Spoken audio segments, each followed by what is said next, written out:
Pride and Prejudice by Jane Austen. Volume 3. Chapter 1. Elizabeth, as they drove along, watched for the first appearance of Pemberley Woods with some perturbation, and when at length they turned in at the lodge, her spirits were in a high flutter. The park was very large, and contained great variety of ground. They entered it in one of its lowest points, and drove for some time through a beautiful wood, stretching over a wide extent.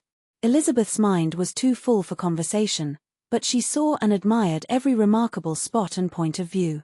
They gradually ascended for half a mile, and then found themselves at the top of a considerable eminence, where the wood ceased, and the eye was instantly caught by Pemberley House, situated on the opposite side of a valley, into which the road with some abruptness wound. It was a large, handsome, stone building, standing well on rising ground, and backed by a ridge of high woody hills. And in front, a stream of some natural importance was swelled into greater, but without any artificial appearance. Its banks were neither formal, nor falsely adorned. Elizabeth was delighted. She had never seen a place for which nature had done more, or where natural beauty had been so little counteracted by an awkward taste. They were all of them warm in their admiration, and at that moment she felt that to be mistress of Pemberley might be something. They descended the hill, crossed the bridge, and drove to the door, and, while examining the nearer aspect of the house, all her apprehensions of meeting its owner returned. She dreaded lest the chambermaid had been mistaken. On applying to see the place, they were admitted into the hall, and Elizabeth, as they waited for the housekeeper, had leisure to wonder at her being where she was. The housekeeper came, a respectable-looking, elderly woman, much less fine, and more civil, than she had any notion of finding her. They followed her into the dining parlour. It was a large, well-proportioned room, handsomely fitted up. Elizabeth, after slightly surveying it, went to a window to enjoy its prospect. The hill, crowned with wood, from which they had descended, receiving increased abruptness from the distance, was a beautiful object. Every disposition of the ground was good, and she looked on the whole scene, the river, the trees scattered on its banks, and the winding of the valley, as far as she could trace it, with delight. As they passed into other rooms, these objects were taking different positions, but from every window there were beauties to be seen. The rooms were lofty and handsome, and their furniture suitable to the fortune of their proprietor, but Elizabeth saw, with admiration of his taste, that it was neither gaudy nor uselessly fine, with less of splendour, and more real elegance, than the furniture of Rosings. And of this place, thought she, I might have been mistress. With these rooms I might now have been familiarly acquainted. Instead of viewing them as a stranger, I might have rejoiced in them as my own, and welcomed to them as visitors my uncle and aunt. But no, recollecting herself, that could never be. My uncle and aunt would have been lost to me. I should not have been allowed to invite them. This was a lucky recollection. It saved her from something like regret. She longed to inquire of the housekeeper whether her master were really absent, but had not courage for it. At length, however, the question was asked by her uncle, and she turned away with alarm, while Mrs. Reynolds replied that he was, adding, but we expect him tomorrow, with a large party of friends. How rejoiced was Elizabeth that their own journey had not by any circumstance been delayed a day. Her aunt now called her to look at a picture. She approached, and saw the likeness of Mr. Wickham suspended, amongst several other miniatures, over the mantelpiece. Her aunt asked her, smilingly, how she liked it. The housekeeper came forward, and told them it was the picture of a young gentleman, the son of her late master's steward, who had been brought up by him at his own expense.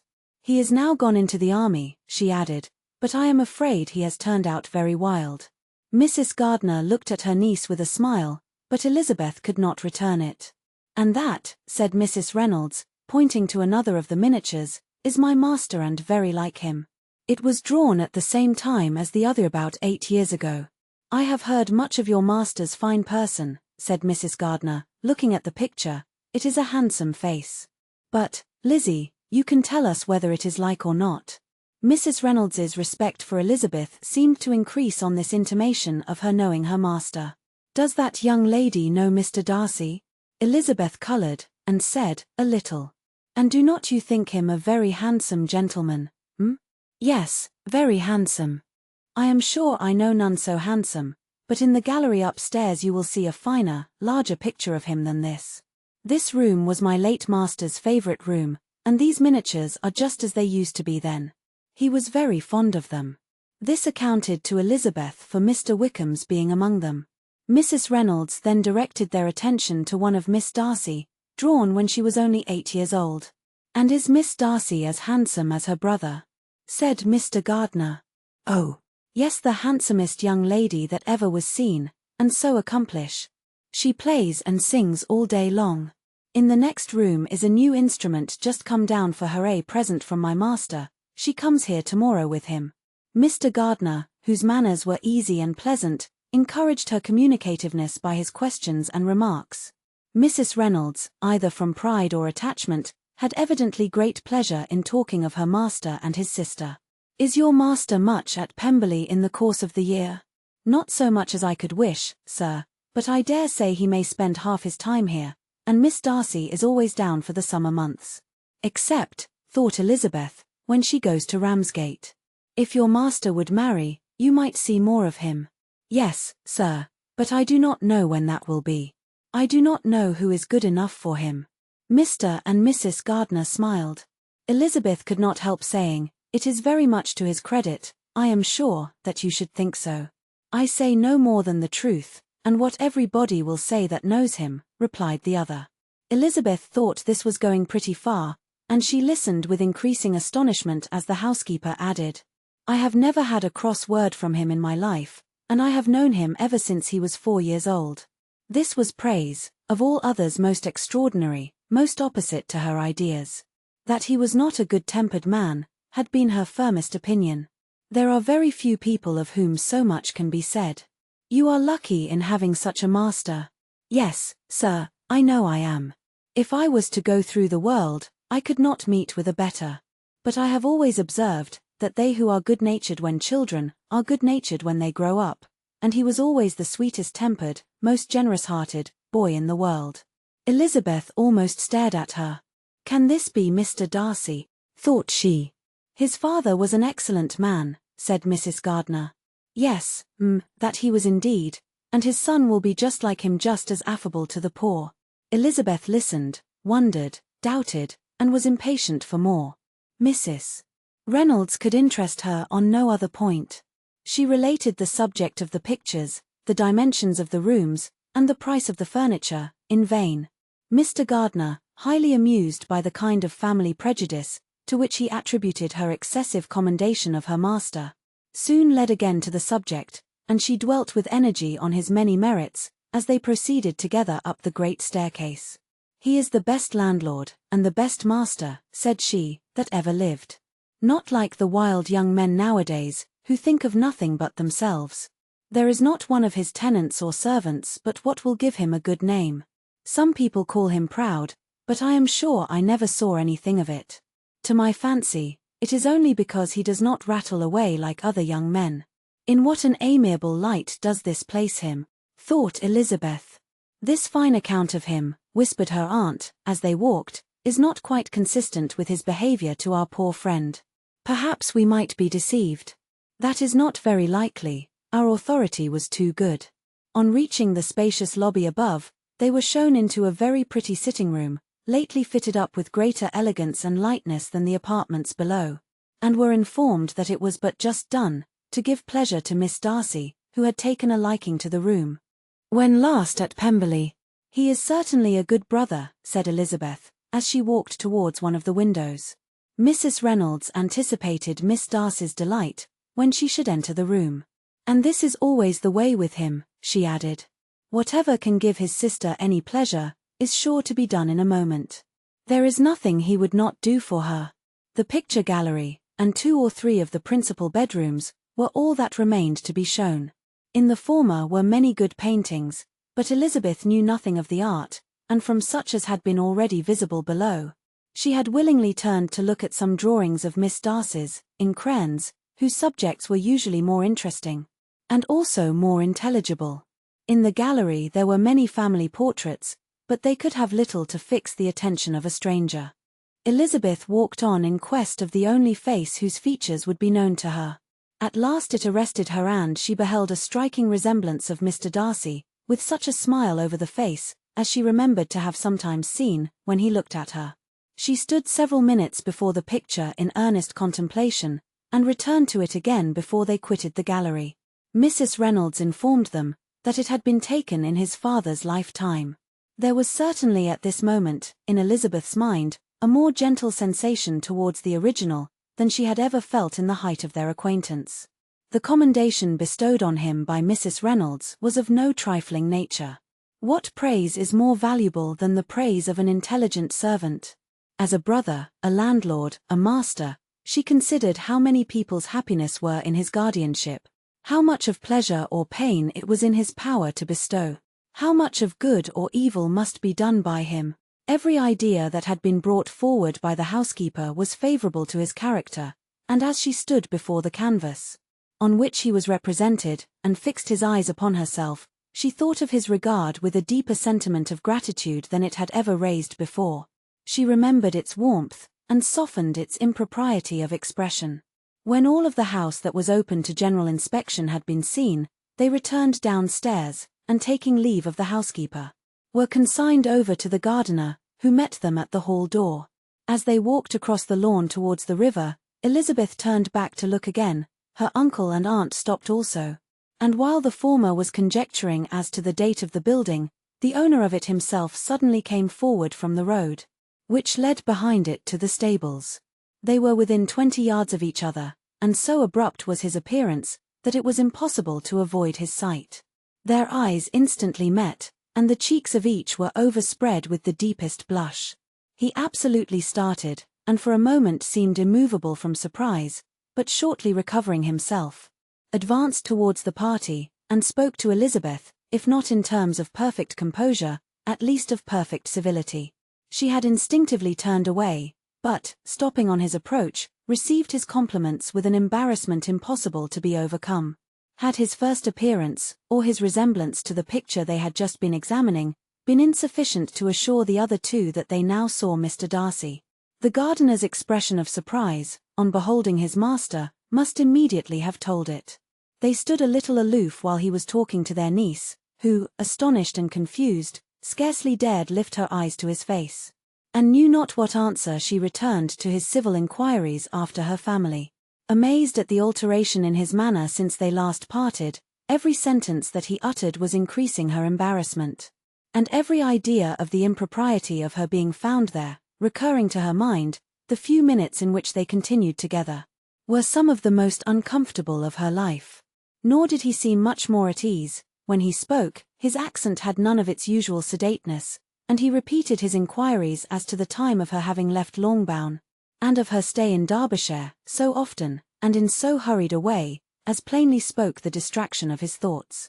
At length, every idea seemed to fail him, and, after standing a few moments without saying a word, he suddenly recollected himself, and took leave. The others then joined her, and expressed their admiration of his figure, but Elizabeth heard not a word, and, wholly engrossed by her own feelings, followed them in silence. She was overpowered by shame and vexation. Her coming there was the most unfortunate, the most ill-judged thing in the world. How strange must it appear to him! In what a disgraceful light might it not strike so vain a man! It might seem as if she had purposely thrown herself in his way again. Oh, why did she come? Or, why did he thus come a day before he was expected? Had they been only 10 minutes sooner, they should have been beyond the reach of his discrimination, for it was plain that he was that moment arrived. That moment alighted from his horse or his carriage. She blushed again and again over the perverseness of the meeting. And his behaviour, so strikingly altered, what could it mean?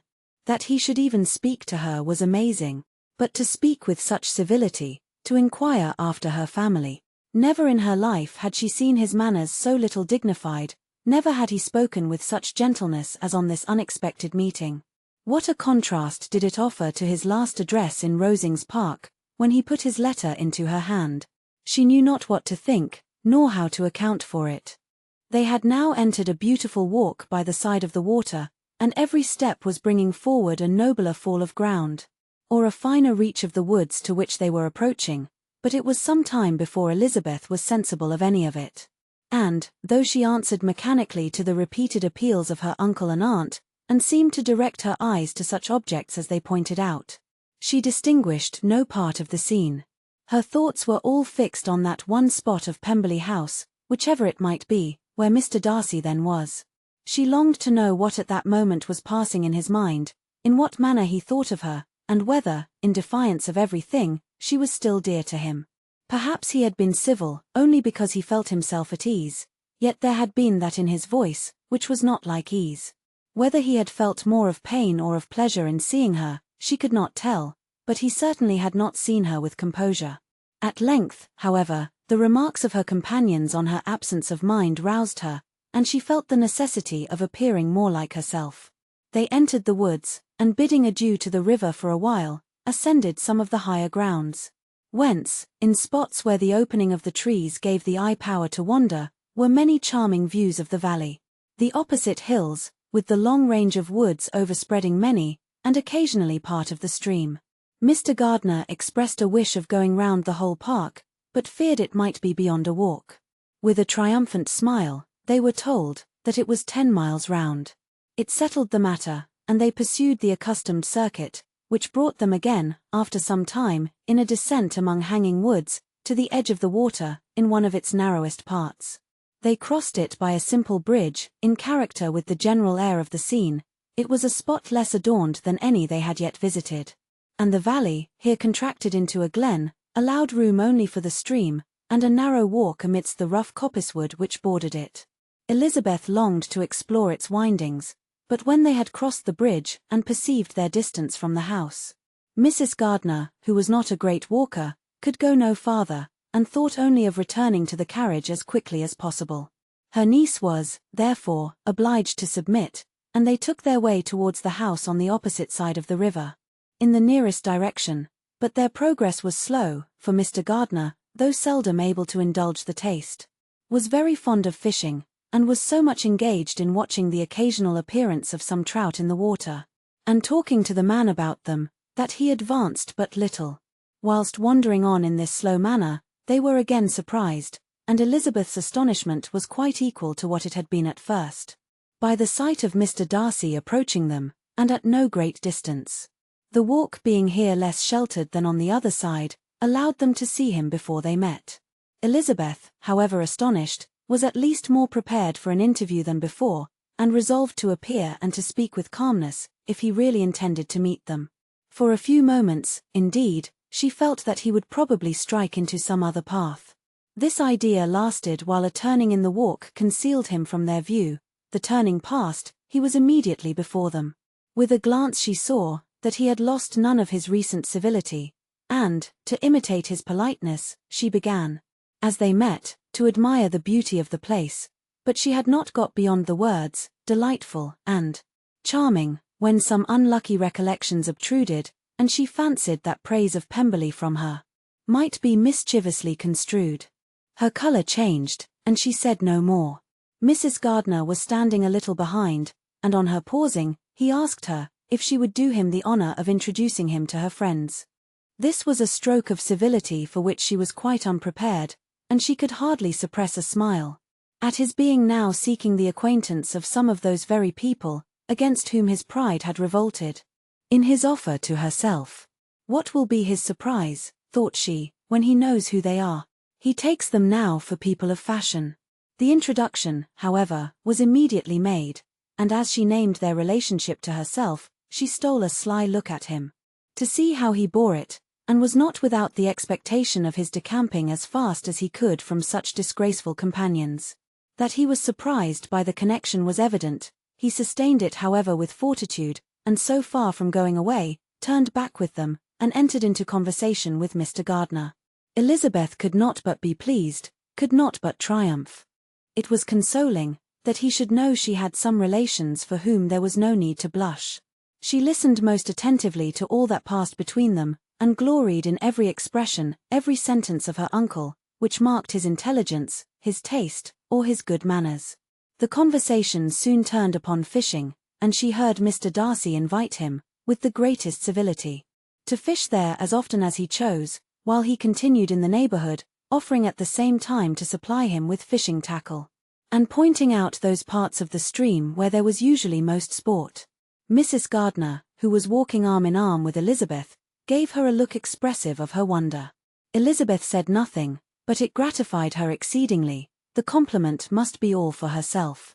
Her astonishment, however, was extreme, and continually was she repeating, "Why is he so altered? From what can it proceed? It cannot be for me, it cannot be for my sake that his manners are thus softened. My reproofs at Hunsford could not work such a change as this. It is impossible that he should still love me." After walking some time in this way, the two ladies in front, the two gentlemen behind, on resuming their places, after descending to the brink of the river for the better inspection of some curious water plant, there chanced to be a little alteration. It originated in Mrs. Gardiner, who, fatigued by the exercise of the morning, found Elizabeth's arm inadequate to her support, and consequently preferred her husband's. Mr. Darcy took her place by her niece, and they walked on together. After a short silence, the lady first spoke. She wished him to know that she had been assured of his absence before she came to the place, and accordingly began by observing that his arrival had been very unexpected, for your housekeeper, she added, informed us that you would certainly not be here till tomorrow. And indeed, before we left Bakewell, we understood that you were not immediately expected in the country. He acknowledged the truth of it all, and said that business with his steward had occasioned his coming forward a few hours before the rest of the party with whom he had been travelling. They will join me early tomorrow, he continued, and among them are some who will claim an acquaintance with you, Mr. Bingley and his sisters. Elizabeth answered only by a slight bow. Her thoughts were instantly driven back to the time when Mr. Bingley's name had been last mentioned between them, and if she might judge from his complexion, his mind was not very differently engaged. There is also one other person in the party, he continued after a pause, who more particularly wishes to be known to you. Will you allow me, or do I ask too much, to introduce my sister to your acquaintance during your stay at Lambton? The surprise of such an application was great indeed. It was too great for her to know in what manner she acceded to it. She immediately felt that whatever desire Miss Darcy might have of being acquainted with her, must be the work of her brother. And without looking farther, it was satisfactory. It was gratifying to know that his resentment had not made him think really ill of her. They now walked on in silence, each of them deep in thought. Elizabeth was not comfortable, that was impossible, but she was flattered and pleased. His wish of introducing his sister to her was a compliment of the highest kind. They soon outstripped the others, and when they had reached the carriage, Mr. and Mrs. Gardiner were half a quarter of a mile behind. He then asked her to walk into the house, but she declared herself not tired, and they stood together on the lawn. At such a time, much might have been said, and silence was very awkward. She wanted to talk, but there seemed an embargo on every subject. At last she recollected that she had been travelling, and they talked of Matlock and Dovedale with great perseverance. Yet time and her aunt moved slowly, and her patience and her ideas were nearly worn out before the tete-a-tete was over.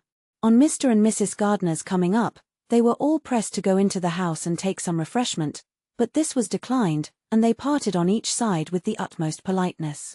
Mr. Darcy handed the ladies into the carriage, and when it drove off, Elizabeth saw him walking slowly towards the house. The observations of her uncle and aunt now began, and each of them pronounced him to be infinitely superior to anything they had expected. He is perfectly well behaved, polite, and unassuming, said her uncle. There is something a little stately in him, to be sure, replied her aunt, but it is confined to his air, and is not unbecoming. I can now say with the housekeeper, that though some people may call him proud, I have seen nothing of it. I was never more surprised than by his behaviour to us. It was more than civil, it was really attentive, and there was no necessity for such attention. His acquaintance with Elizabeth was very trifling.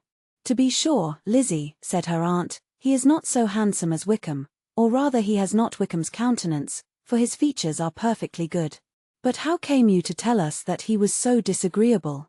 Elizabeth excused herself as well as she could, said that she had liked him better when they met in Kent than before, and that she had never seen him so pleasant as this morning. But perhaps he may be a little whimsical in his civilities, replied her uncle. Your great men often are, and therefore I shall not take him at his word about fishing, as he might change his mind another day, and warn me off his grounds. Elizabeth felt that they had entirely mistaken his character, but said nothing. From what we have seen of him, continued Mrs. Gardiner, I really should not have thought that he could have behaved in so cruel a way by anybody, as he has done by poor Wickham. He has not an ill-natured look. On the contrary, there is something pleasing about his mouth when he speaks. And there is something of dignity in his countenance, that would not give one an unfavourable idea of his heart. But to be sure, the good lady who showed us the house, did give him a most flaming character. I could hardly help laughing aloud sometimes. But he is a liberal master, I suppose, and that in the eye of a servant comprehends every virtue. Elizabeth here felt herself called on to say something in vindication of his behaviour to Wickham, and therefore gave them to understand, in as guarded a manner as she could, that by what she had heard from his relations in Kent, his actions were capable of a very different construction, and that his character was by no means so faulty, nor Wickham's so amiable, as they had been considered in Hertfordshire. In confirmation of this, she related the particulars of all the pecuniary transactions in which they had been connected, without actually naming her authority, but stating it to be such as might be relied on. Mrs. Gardiner was surprised and concerned, but as they were now approaching the scene of her former pleasures, every idea gave way to the charm of recollection, and she was too much engaged in pointing out to her husband all the interesting spots in its environs, to think of anything else. Fatigued as she had been by the morning's walk, they had no sooner dined than she set off again in quest of her former acquaintance, and the evening was spent in the satisfactions of an intercourse renewed after many years' discontinuance. The occurrences of the day were too full of interest to leave Elizabeth much attention for any of these new friends, and she could do nothing but think, and think with wonder, of Mr. Darcy's civility, and above all, of his wishing her to be acquainted with his sister. Chapter 2. Elizabeth had settled it that Mr. Darcy would bring his sister to visit her, the very day after her reaching Pemberley, and was consequently resolved not to be out of sight of thee in the whole of that morning. But her conclusion was false, for on the very morning after their own arrival at Lambton, these visitors came. They had been walking about the place with some of their new friends, and were just returned to the inn to dress themselves for dining with the same family, when the sound of a carriage drew them to a window, and they saw a gentleman and lady in a curricle, driving up the street. Elizabeth, immediately recognizing the livery, guessed what it meant, and imparted no small degree of surprise to her relations, by acquainting them with the honour which she expected. Her uncle and aunt were all amazement, and the embarrassment of her manner as she spoke, joined to the circumstance itself, and many of the circumstances of the preceding day, opened to them a new idea on the business. Nothing had ever suggested it before, but they now felt that there was no other way of accounting for such attentions from such a quarter, than by supposing a partiality for their niece. While these newly born notions were passing in their heads, the perturbation of Elizabeth's feelings was every moment increasing. She was quite amazed at her own discomposure, but amongst other causes of disquiet, she dreaded lest the partiality of the brother should have said too much in her favour. And more than commonly anxious to please, she naturally suspected that every power of pleasing would fail her. She retreated from the window, fearful of being seen, and as she walked up and down the room, endeavouring to compose herself, saw such looks of inquiring surprise in her uncle and aunt, as made everything worse. Miss Darcy and her brother appeared, and this formidable introduction took place. With astonishment did Elizabeth see, that her new acquaintance was at least as much embarrassed as herself. Since her being at Lambton, she had heard that Miss Darcy was exceedingly proud, but the observation of a very few minutes convinced her that she was only exceedingly shy. She found it difficult to obtain even a word from her beyond a monosyllable. Miss Darcy was tall, and on a larger scale than Elizabeth, and, though little more than 16, her figure was formed, and her appearance womanly and graceful. She was less handsome than her brother, but there was sense and good humour in her face, and her manners were perfectly unassuming and gentle. Elizabeth, who had expected to find in her as acute and unembarrassed an observer as ever Mr. Darcy had been, was much relieved by discerning such different feelings. They had not been long together, before Darcy told her that Bingley was also coming to wait on her, and she had barely time to express her satisfaction, and prepare for such a visitor, when Bingley's quick step was heard on the stairs, and in a moment he entered the room. All Elizabeth's anger against him had been long done away, but, had she still felt any, it could hardly have stood its ground against the unaffected cordiality with which he expressed himself. On seeing her again, he inquired in a friendly, though general way, after her family, and looked and spoke with the same good-humoured ease that he had ever done. To Mr. and Mrs. Gardiner he was scarcely a less interesting personage than to herself. They had long wished to see him. The whole party before them, indeed, excited a lively attention. The suspicions which had just arisen of Mr. Darcy and their niece directed their observation towards each with an earnest, though guarded, inquiry, and they soon drew from those inquiries the full conviction that one of them at least knew what it was to love. Of the lady's sensations they remained a little in doubt, but that the gentleman was overflowing with admiration was evident enough. Elizabeth, on her side, had much to do. She wanted to ascertain the feelings of each of her visitors, she wanted to compose her own, and to make herself agreeable to all. And in the latter object, where she feared most to fail, she was most sure of success, for those to whom she endeavoured to give pleasure were prepossessed in her favour. Bingley was ready, Georgiana was eager, and Darcy determined, to be pleased. In seeing Bingley, her thoughts naturally flew to her sister, and oh, how ardently did she long to know whether any of his were directed in a like manner. Sometimes she could fancy that he talked less than on former occasions, and once or twice pleased herself with the notion that as he looked at her, he was trying to trace a resemblance. But, though this might be imaginary, she could not be deceived as to his behaviour to Miss Darcy, who had been set up as a rival of Jane. No look appeared on either side that spoke particular regard. Nothing occurred between them that could justify the hopes of his sister. On this point she was soon satisfied, and 2 or 3 little circumstances occurred ere they parted, which, in her anxious interpretation, denoted a recollection of Jane, not untinctured by tenderness, and a wish of saying more that might lead to the mention of her, had he dared. He observed to her, at a moment when the others were talking together, and in a tone which had something of real regret, that it was a very long time since he had the pleasure of seeing her, and, before she could reply, he added, "It is above 8 months. We have not met since the 26th of November, when we were all dancing together at Netherfield." Elizabeth was pleased to find his memory so exact, and he afterwards took occasion to ask her, when unattended to by any of the rest, whether all her sisters were at Longbourn. There was not much in the question, nor in the preceding remark, but there was a look and a manner which gave them meaning. It was not often that she could turn her eyes on Mr. Darcy himself, but, whenever she did catch a glimpse, she saw an expression of general complaisance, and in all that he said, she heard an accent so far removed from hauteur or disdain of his companions, as convinced her that the improvement of manners which she had yesterday witnessed, however temporary its existence might prove, had at least outlived one day. When she saw him thus seeking the acquaintance, and courting the good opinion of people, with whom any intercourse a few months ago would have been a disgrace, when she saw him thus civil, not only to herself, but to the very relations whom he had openly disdained, and recollected their last lively scene in Hunsford Parsonage, the difference, the change was so great, and struck so forcibly on her mind, that she could hardly restrain her astonishment from being visible. Never, even in the company of his dear friends at Netherfield, or his dignified relations at Rosings, had she seen him so desirous to please, so free from self-consequence, or unbending reserve as now, when no importance could result from the success of his endeavours, and when even the acquaintance of those to whom his attentions were addressed, would draw down the ridicule and censure of the ladies both of Netherfield and Rosings.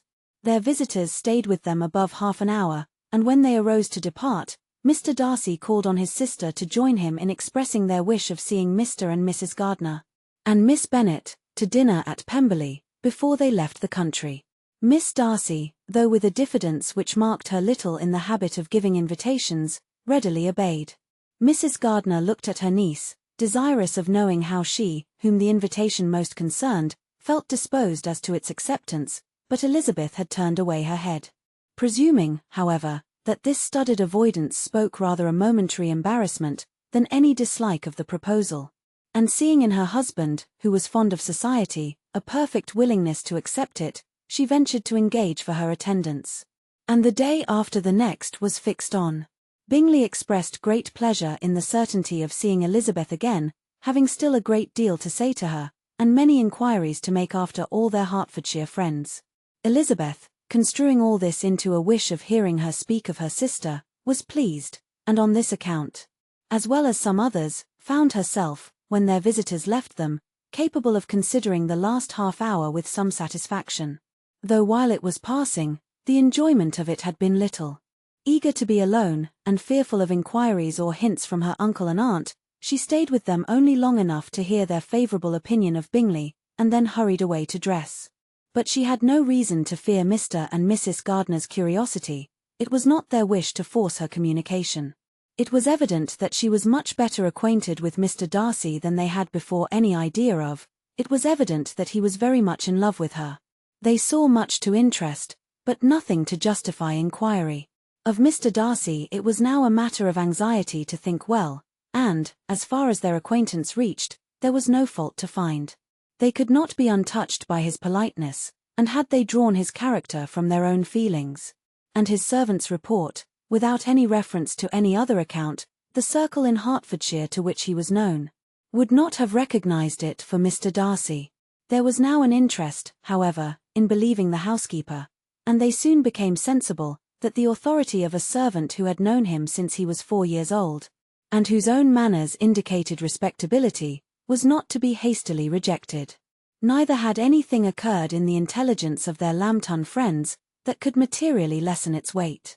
They had nothing to accuse him of but pride.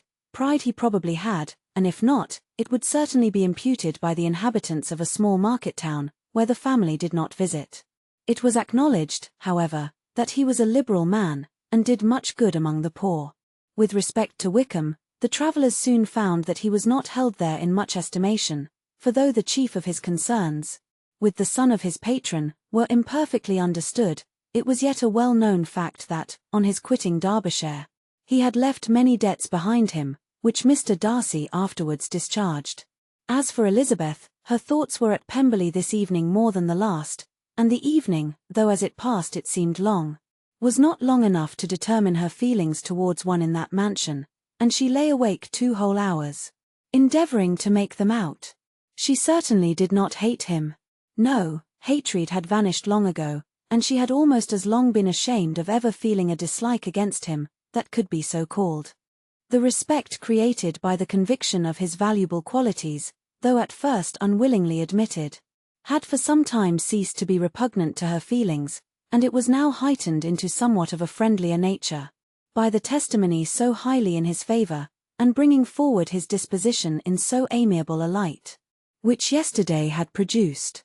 But above all, above respect and esteem, there was a motive within her of goodwill which could not be overlooked. It was gratitude. Gratitude, not merely for having once loved her, but for loving her still well enough to forgive all the petulance and acrimony of her manner in rejecting him, and all the unjust accusations accompanying her rejection.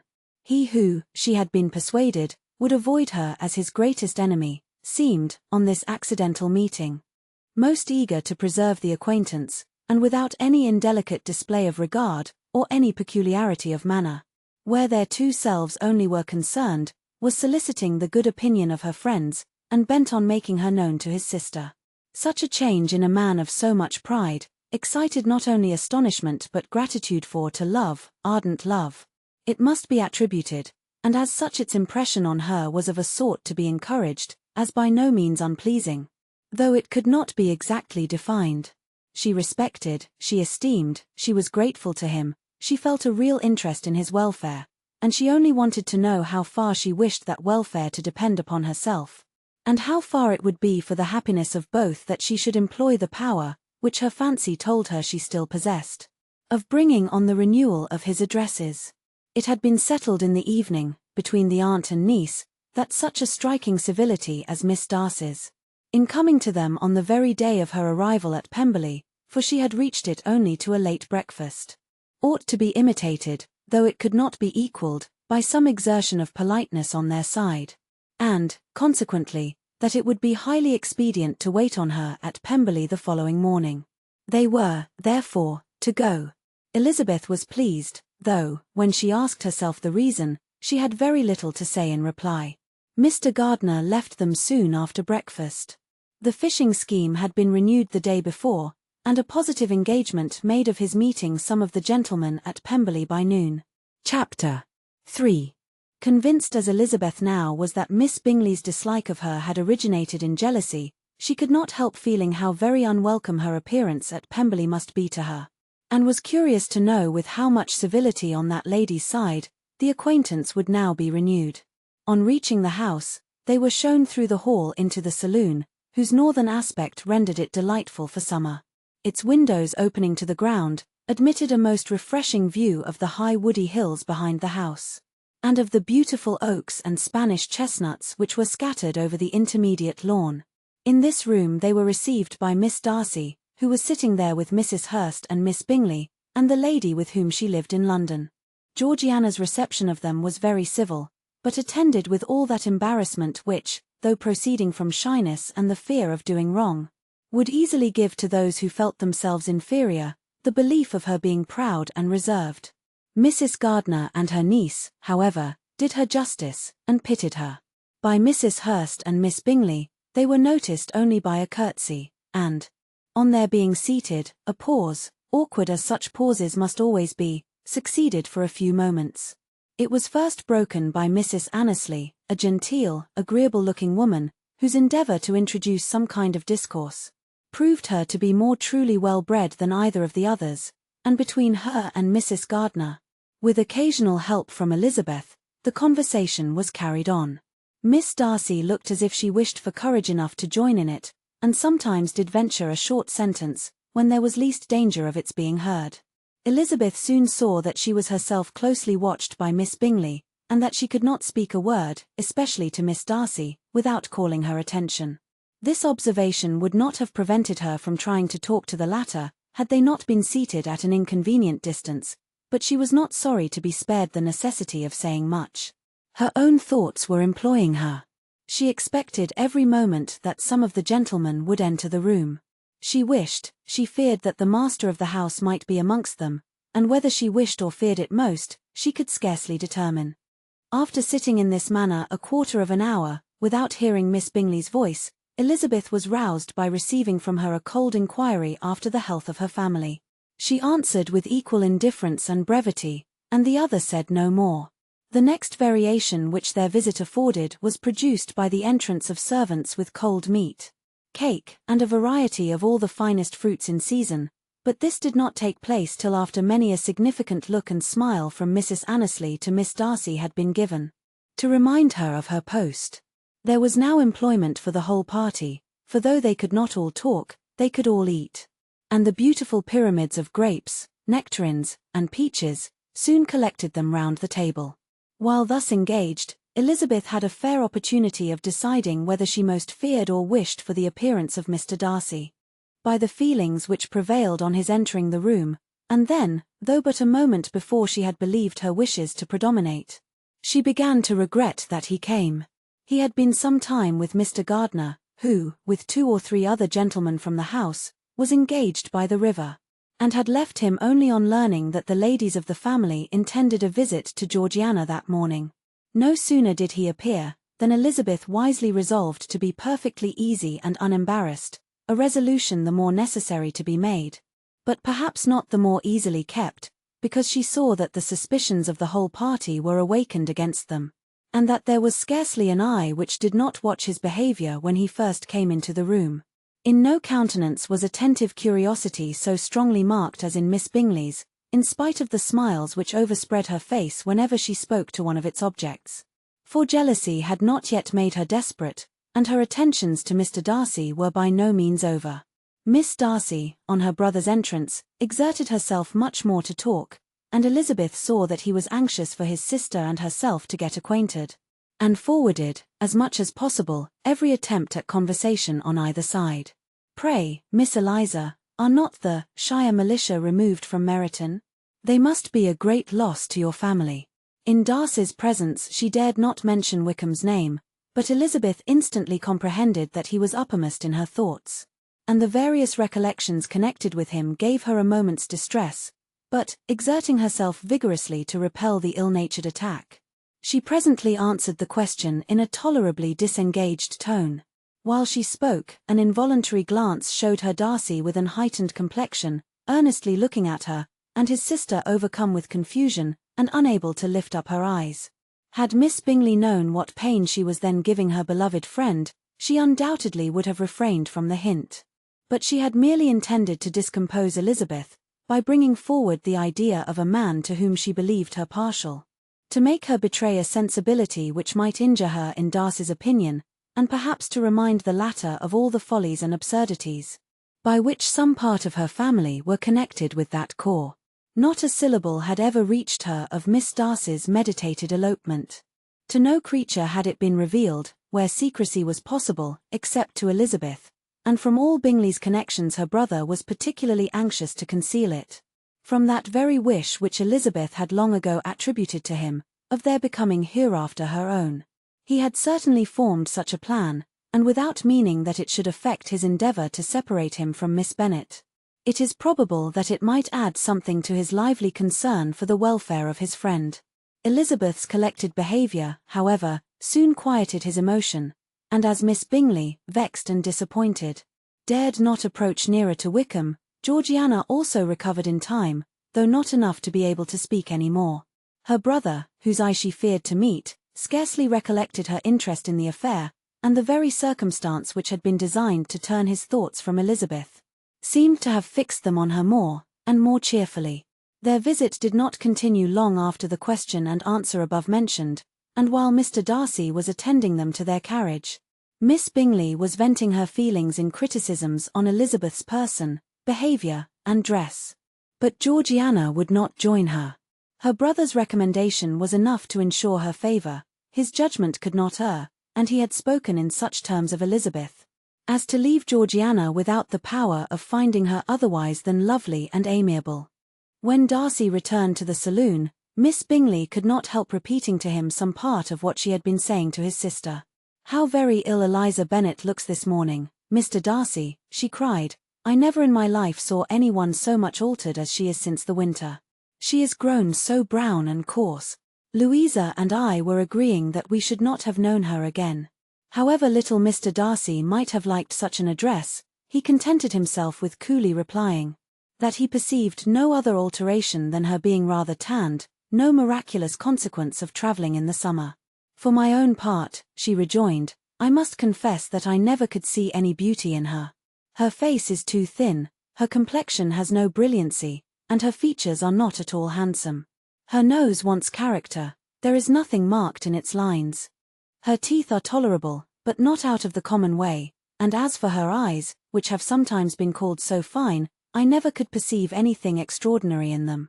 They have a sharp, shrewish look, which I do not like at all, and in her air altogether, there is a self-sufficiency without fashion, which is intolerable." Persuaded as Miss Bingley was that Darcy admired Elizabeth, this was not the best method of recommending herself. But angry people are not always wise, and in seeing him at last look somewhat nettled, she had all the success she expected. "I remember, when we first knew her in Hertfordshire, how amazed we all were to find that she was a reputed beauty. And I particularly recollect your saying one night, after they had been dining at Netherfield, 'She a beauty, I should as soon call her mother a wit.' But afterwards she seemed to improve on you, and I believe you thought her rather pretty at one time." "Yes," replied Darcy, who could contain himself no longer, "but that was only when I first knew her. For it is many months since I have considered her as one of the handsomest women of my acquaintance." He then went away, and Miss Bingley was left to all the satisfaction of having forced him to say what gave no one any pain but herself. Mrs. Gardiner and Elizabeth talked of all that had occurred during their visit, as they returned, except what had particularly interested them both. The looks and behaviour of every body they had seen were discussed, except of the person who had mostly engaged their attention. They talked of his sister, his friends, his house, his fruit, of everything but himself, yet Elizabeth was longing to know what Mrs. Gardiner thought of him, and Mrs. Gardiner would have been highly gratified by her niece's beginning the subject. Chapter 4. Elizabeth had been a good deal disappointed in not finding a letter from Jane, on their first arrival at Lambton, and this disappointment had been renewed on each of the mornings that had now been spent there, but on the third, Her repining was over, and her sister justified by the receipt of 2 letters from her at once, on one of which was marked that it had been missent elsewhere. Elizabeth was not surprised at it, as Jane had written the direction remarkably ill. They had just been preparing to walk as the letters came in, and her uncle and aunt, leaving her to enjoy them in quiet, set off by themselves. The one Miss sent must be first attended to. It had been written 5 days ago. The beginning contained an account of all their little parties and engagements, with such news as the country afforded. But the latter half, which was dated a day later, and written in evident agitation, gave more important intelligence.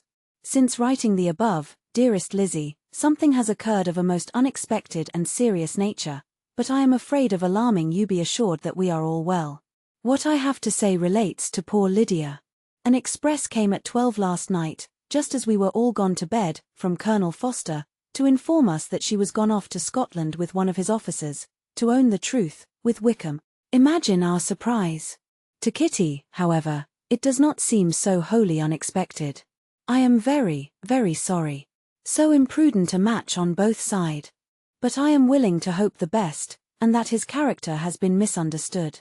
Thoughtless and indiscreet, I can easily believe him, but this step, and let us rejoice over it, marks nothing bad at heart. His choice is disinterested at least, for he must know my father can give her nothing. Our poor mother is sadly grieved. My father bears it better. How thankful am I, that we never let them know what has been said against him. We must forget it ourselves. They were off Saturday night about 12, as is conjectured, but were not missed till yesterday morning at 8. The express was sent off directly. My dear Lizzie, they must have passed within 10 miles of us. Colonel Foster gives us reason to expect him here soon. Lydia left a few lines for his wife, informing her of their intention. I must conclude, for I cannot be long from my poor mother. I am afraid you will not be able to make it out, but I hardly know what I have written. Without allowing herself time for consideration, and scarcely knowing what she felt, Elizabeth, on finishing this letter, instantly seized the other, and opening it with the utmost impatience, read as follows. It had been written a day later than the conclusion of the first. By this time, my dearest sister, you have received my hurried letter. I wish this may be more intelligible.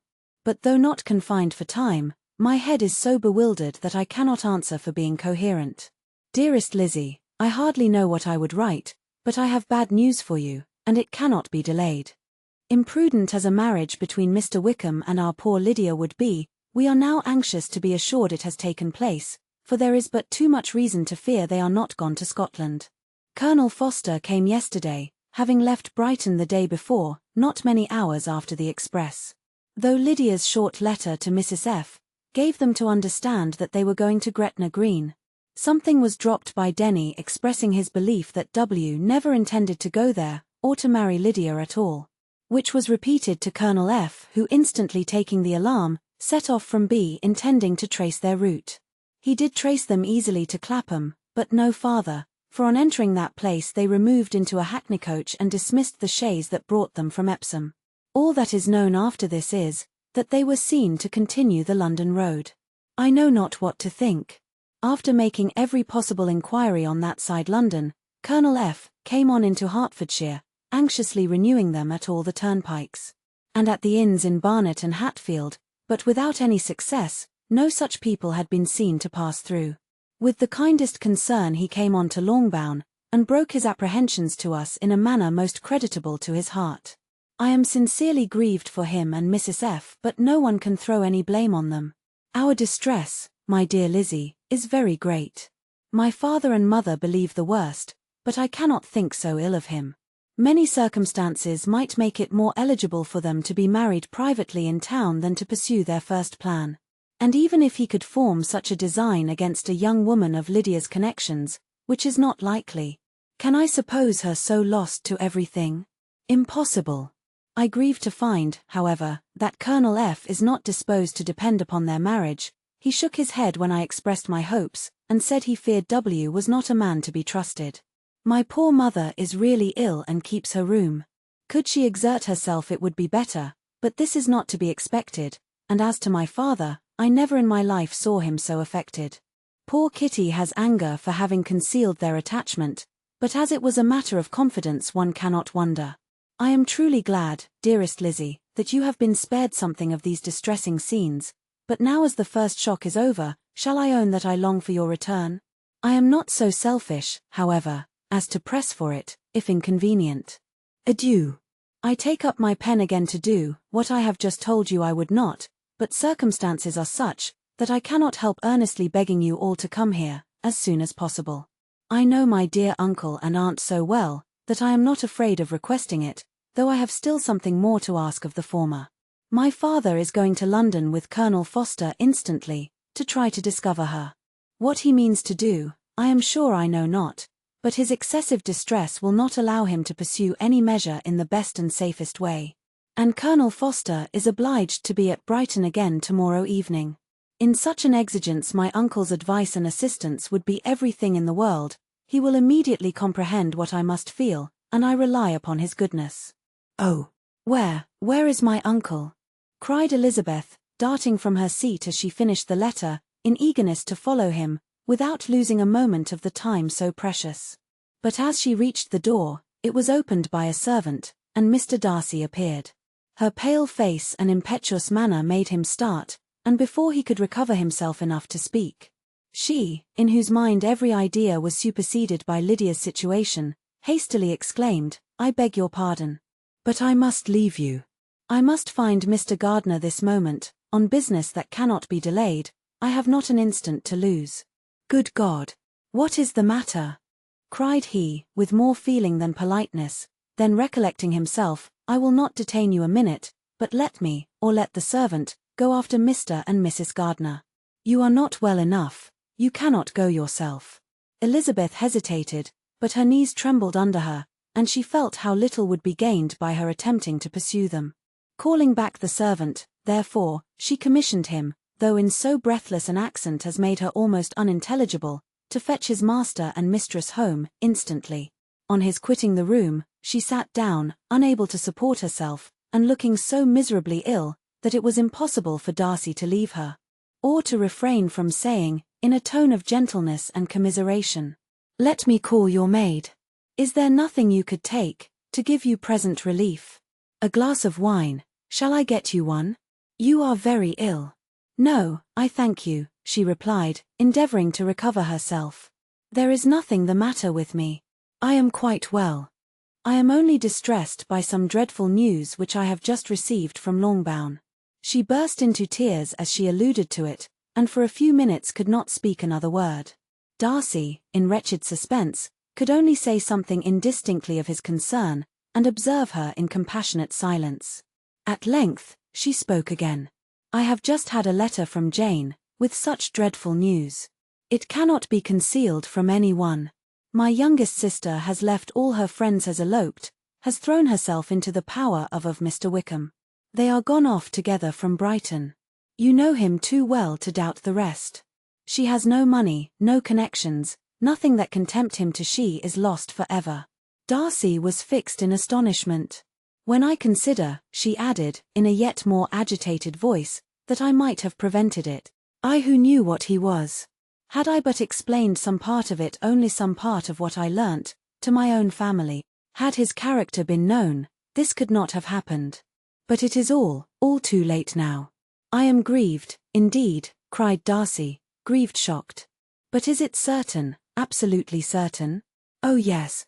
They left Brighton together on Sunday night, and were traced almost to London, but not beyond. They are certainly not gone to Scotland. And what has been done, what has been attempted, to recover her? My father is gone to London, and Jane has written to beg my uncle's immediate assistance, and we shall be off, I hope, in half an hour. But nothing can be done. I know very well that nothing can be done. How is such a man to be worked on? How are they even to be discovered? I have not the smallest hope. It is every way horrible." Darcy shook his head in silent acquiescence. "When my eyes were opened to his real character, oh, had I known what I ought, what I dared, to do. But I knew not I was afraid of doing too much. Wretched mistake." Darcy made no answer. He seemed scarcely to hear her, and was walking up and down the room in earnest meditation, his brow contracted, his air gloomy. Elizabeth soon observed, and instantly understood it. Her power was sinking, everything must sink under such a proof of family weakness, such an assurance of the deepest disgrace. She could neither wonder nor condemn, but the belief of his self-conquest brought nothing consolatory to her bosom, afforded no palliation of her distress. It was, on the contrary, exactly calculated to make her understand her own wishes, and never had she so honestly felt that she could have loved him, as now, when all love must be vain. But self, though it would intrude, could not engross her. Lydia, the humiliation, the misery, she was bringing on them all, soon swallowed up every private care, and covering her face with her handkerchief, Elizabeth was soon lost to everything else, and, after a pause of several minutes, was only recalled to a sense of her situation by the voice of her companion, who, in a manner, which though it spoke compassion, spoke likewise restraint, said, "I am afraid you have been long desiring my absence, nor have I anything to plead in excuse of my stay, but real, though unavailing, concern. Would to heaven that anything could be either said or done on my part, that might offer consolation to such distress. But I will not torment you with vain wishes, which may seem purposely to ask for your thanks. This unfortunate affair will, I fear, prevent my sisters having the pleasure of seeing you at Pemberley today. Oh, yes. Be so kind as to apologize for us to Miss Darcy. Say that urgent business calls us home immediately. Conceal the unhappy truth as long as it is possible.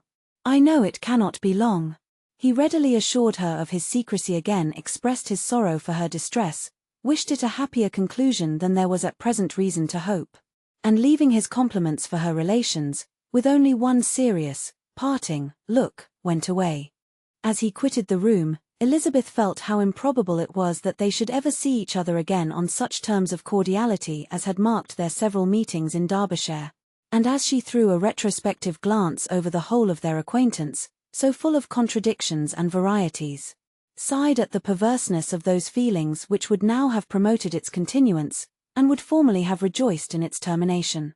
If gratitude and esteem are good foundations of affection, Elizabeth's change of sentiment will be neither improbable nor faulty. But if otherwise, if the regard springing from such sources is unreasonable or unnatural, in comparison of what is so often described as arising on a first interview with its object, and even before two words have been exchanged, nothing can be said in her defense, except that she had given somewhat of a trial to the latter method, in her partiality for Wickham, and that its ill success might perhaps authorize her to seek the other less interesting mode of attachment. Be that as it may, she saw him go with regret, and in this early example of what Lydia's infamy must produce, found additional anguish as she reflected on that wretched business. Never, since reading Jane's second letter, had she entertained a hope of Wickham's meaning to marry her. No one but Jane, she thought, could flatter herself with such an expectation. Surprise was the least of her feelings on this development. While the contents of the first letter remained on her mind, she was all surprise, all astonishment that Wickham should marry a girl whom it was impossible he could marry for money, and how Lydia could ever have attached him, had appeared incomprehensible. But now it was all too natural. For such an attachment as this, she might have sufficient charms, and though she did not suppose Lydia to be deliberately engaging in an elopement, without the intention of marriage, she had no difficulty in believing that neither her virtue nor her understanding would preserve her from falling an easy prey. She had never perceived, while the regiment was in Hertfordshire, that Lydia had any partiality for him, but she was convinced that Lydia had wanted only encouragement to attach herself to anybody. Sometimes one officer, sometimes another had been her favourite, as their attentions raised them in her opinion. Her affections had been continually fluctuating, but never without an object. The mischief of neglect and mistaken indulgence towards such a girl. Oh, how acutely did she now feel it! She was wild to be at home, to hear, to see, to be upon the spot, to share with Jane in the cares that must now fall wholly upon her. In a family so deranged, a father absent, a mother incapable of exertion, and requiring constant attendance. And though almost persuaded that nothing could be done for Lydia, her uncle's interference seemed of the utmost importance. Until he entered the room, the misery of her impatience was severe.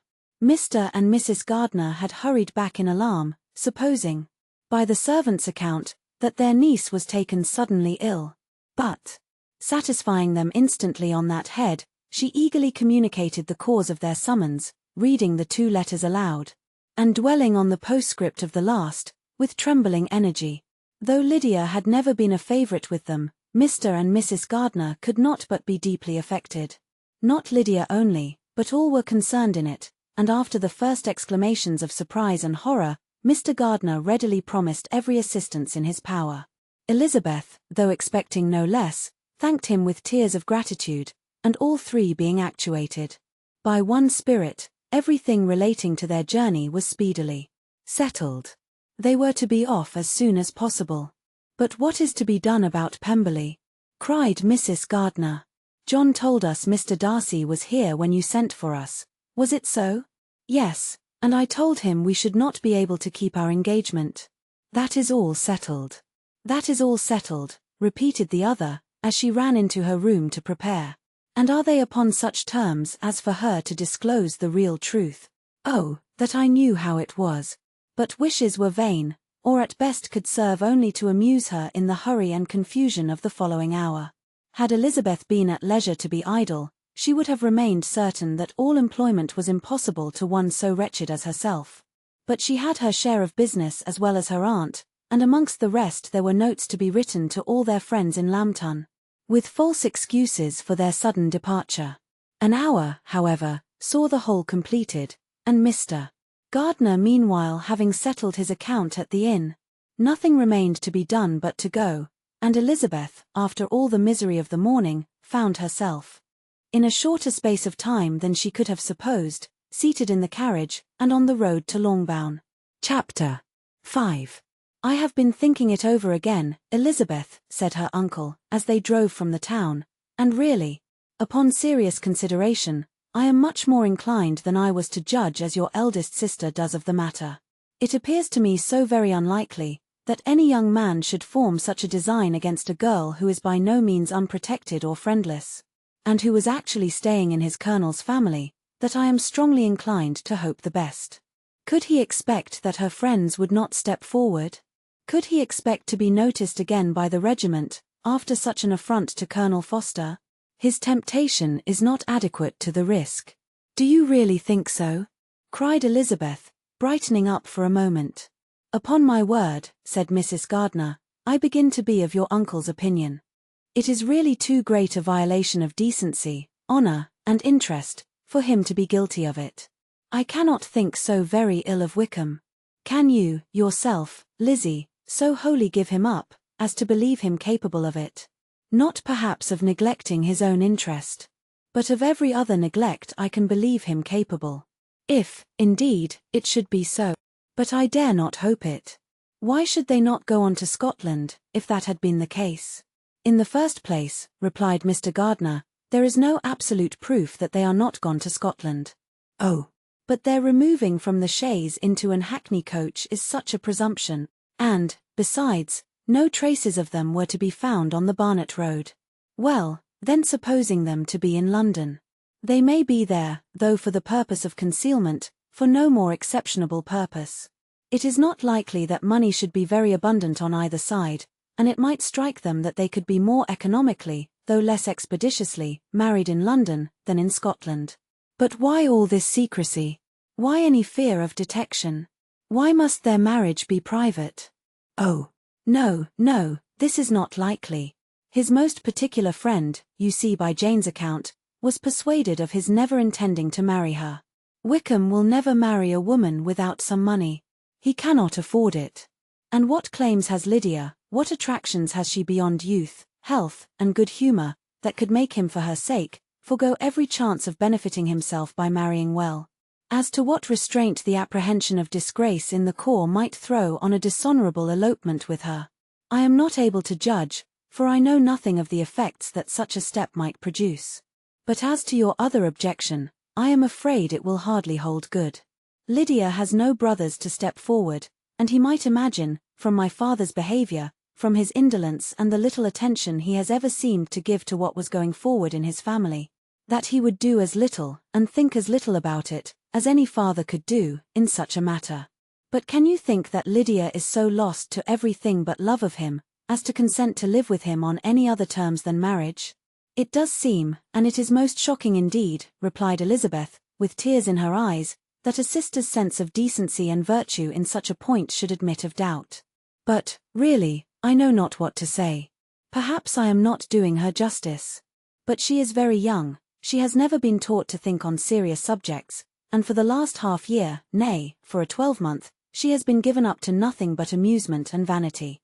She has been allowed to dispose of her time in the most idle and frivolous manner, and to adopt any opinions that came in her way. Since the Shire were first quartered in Meryton, nothing but love, flirtation, and officers have been in her head. She has been doing everything in her power by thinking and talking on the subject, to give greater what shall I call it? Susceptibility to her feelings, which are naturally lively enough. And we all know that Wickham has every charm of person and address that can captivate a woman. But you see that Jane, said her aunt, does not think so ill of Wickham, as to believe him capable of the attempt. Of whom does Jane ever think ill? And who is there, whatever might be their former conduct, that she would believe capable of such an attempt, till it were proved against them? But Jane knows, as well as I do, what Wickham really is. We both know that he has been profligate in every sense of the word. That he has neither integrity nor honor. That he is as false and deceitful as he is insinuating. And do you really know all this? Cried Mrs. Gardiner, whose curiosity as to the mode of her intelligence was all alive. I do, indeed, replied Elizabeth, colouring. I told you the other day of his infamous behaviour to Mr. Darcy, and you, yourself, when last at Longbourn, heard in what manner he spoke of the man, who had behaved with such forbearance and liberality towards him. And there are other circumstances which I am not at liberty, which it is not worth while to relate, but his lies about the whole Pemberley family are endless. From what he said of Miss Darcy, I was thoroughly prepared to see a proud, reserved, disagreeable girl. Yet he knew to the contrary himself. He must know that she was as amiable and unpretending as we have found her. But does Lydia know nothing of this? Can she be ignorant of what you and Jane seem so well to understand? Oh, yes. That is the worst of all. Till I was in Kent, and saw so much both of Mr. Darcy and his relation, Colonel Fitzwilliam, I was ignorant of the truth myself. And when I returned home, the Shire was to leave Meryton in a week or fortnight's time. As that was the case, neither Jane, to whom I related the whole, nor I, thought it necessary to make our knowledge public. For of what use could it apparently be to anyone, that the good opinion which all the neighbourhood had of him should then be overthrown? And even when it was settled that Lydia should go with Mrs. Foster, the necessity of opening her eyes to his character never occurred to me. That she could be in any danger from the deception never entered my head. That such a consequence as this should ensue, you may easily believe was far enough from my thoughts. When they all removed to Brighton, therefore, you had no reason, I suppose, to believe them fond of each other. Not the slightest. I can remember no symptom of affection on either side, and had anything of the kind been perceptible, you must be aware that ours is not a family, on which it could be thrown away. When first he entered the corps, she was ready enough to admire him, but so we all were. Every girl in, or near Meryton, was out of her senses about him for the first 2 months, but he never distinguished her by any particular attention. And, consequently, after a moderate period of extravagant and wild admiration, her fancy for him gave way. And others of the regiment, who treated her with more distinction, again became her favourites.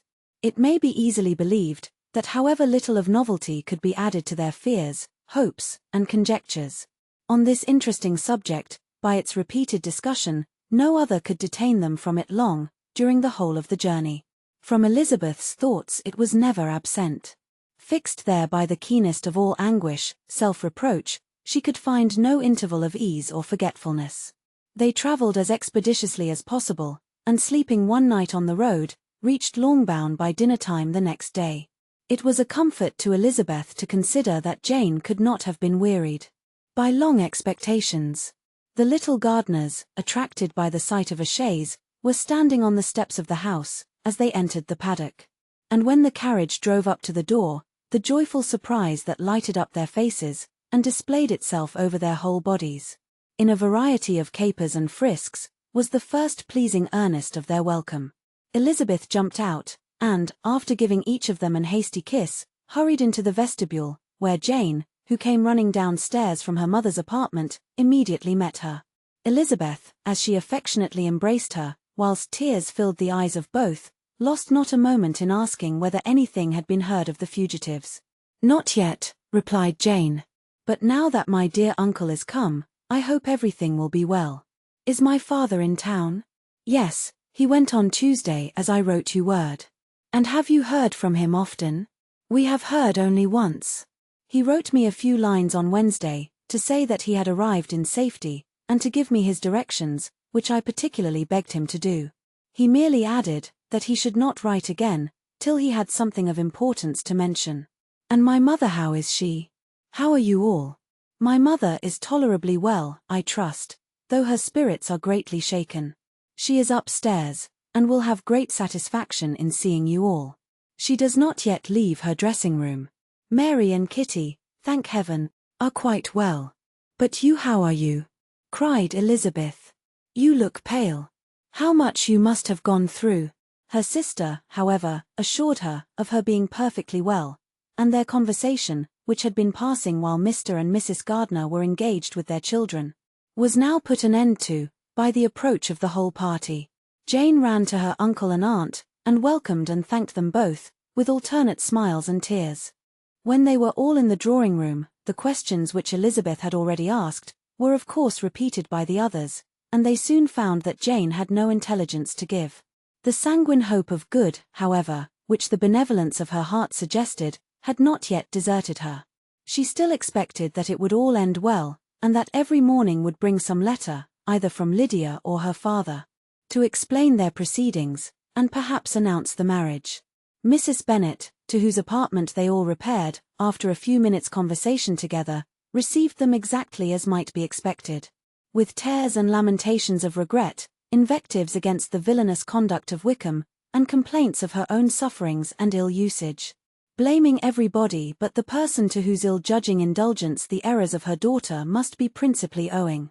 "If I had been able," said she, "to carry my point of going to Brighton, with all my family, this would not have happened, but poor dear Lydia had nobody to take care of her. Why did the Fosters ever let her go out of their sight? I am sure there was some great neglect or other on their side, for she is not the kind of girl to do such a thing, if she had been well looked after. I always thought they were very unfit to have the charge of her, but I was overruled, as I always am. Poor dear child. And now here's Mr. Bennet gone away, and I know he will fight Wickham, wherever he meets him, and then he will be killed, and what is to become of us all? The Collinses will turn us out, before he is cold in his grave, and if you are not kind to us, brother, I do not know what we shall do." They all exclaimed against such terrific ideas, and Mr. Gardiner, after general assurances of his affection for her and all her family, told her that he meant to be in London the very next day, and would assist Mr. Bennet in every endeavour for recovering Lydia. "Do not give way to useless alarm," added he, "though it is right to be prepared for the worst, there is no occasion to look on it as certain. It is not quite a week since they left Brighton. In a few days more, we may gain some news of them. Until we know that they are not married, and have no design of marrying, do not let us give the matter over as lost. As soon as I get to town, I shall go to my brother, and make him come home with me to Gracechurch Street, and then we may consult together as to what is to be done." "Oh, my dear brother," replied Mrs. Bennet, "that is exactly what I could most wish for. And now do, when you get to town, find them out, wherever they may be, and if they are not married already, make them marry. And as for wedding clothes, do not let them wait for that, but tell Lydia she shall have as much money as she chooses, to buy them, after they are married. And, above all things, keep Mr. Bennet from fighting. Tell him what a dreadful state I am in, that I am frightened out of my wits, and have such tremblings, such flutterings, all over me, such spasms in my side, and pains in my head, and such beatings at heart, that I can get no rest by night nor by day. And tell my dear Lydia not to give any directions about her clothes, till she has seen me, for she does not know which are the best warehouses." "Oh, brother, how kind you are. I know you will contrive it all."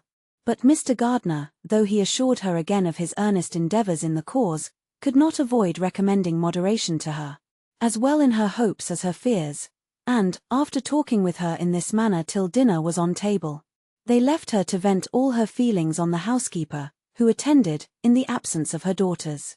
Though her brother and sister were persuaded that there was no real occasion for such a seclusion from the family, they did not attempt to oppose it, for they knew that she had not prudence enough to hold her tongue before the servants, while they waited at table, and judged it better that one only of the household, and the one whom they could most trust, should comprehend all her fears and solicitude on the subject.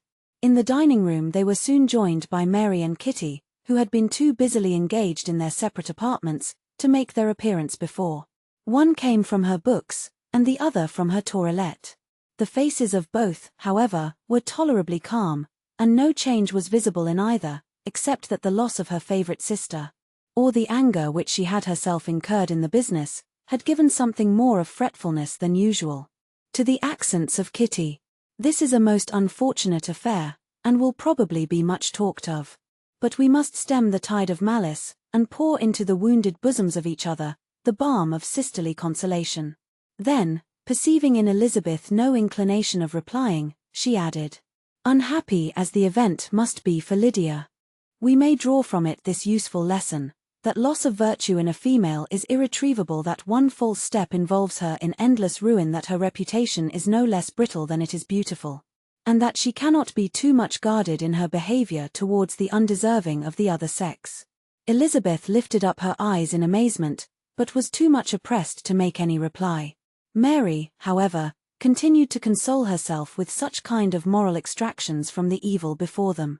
In the afternoon, the two elder Miss Bennets were able to be for half an hour by themselves, and Elizabeth instantly availed herself of the opportunity of making many inquiries, which Jane was equally eager to satisfy. After joining in general lamentations over the dreadful sequel of this event, which Elizabeth considered as all but certain, and Miss Bennet could not assert to be wholly impossible, the former continued the subject, by saying, "But tell me all and everything about it, which I have not already heard. Give me farther particulars. What did Colonel Forster say? Had they no apprehension of anything before the elopement took place? They must have seen them together for ever." Colonel Forster did own that he had often suspected some partiality, especially on Lydia's side, but nothing to give him any alarm. "I am so grieved for him. His behaviour was attentive and kind to the utmost. He was coming to us, in order to assure us of his concern, before he had any idea of their not being gone to Scotland. When that apprehension first got abroad, it hastened his journey." "And was Denny convinced that Wickham would not marry? Did he know of their intending to go off? Had Colonel Forster seen Denny himself?" "Yes, but when questioned by him, Denny denied knowing anything of their plan, and would not give his real opinion about it. He did not repeat his persuasion of their not marrying, and from that, I am inclined to hope, he might have been misunderstood before. Until Colonel Forster came himself, not one of you entertained a doubt, I suppose, of their being really married? How was it possible that such an idea should enter our brains? I felt a little uneasy, a little fearful of my sister's happiness with him in marriage, because I knew that his conduct had not been always quite right. My father and mother knew nothing of that, they only felt how imprudent a match it must be."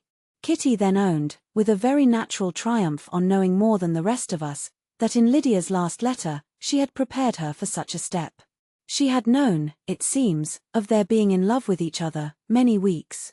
But not before they went to Brighton? No, I believe not. And did Colonel Forster appear to think ill of Wickham himself? Does he know his real character? I must confess that he did not speak so well of Wickham as he formerly did. He believed him to be imprudent and extravagant.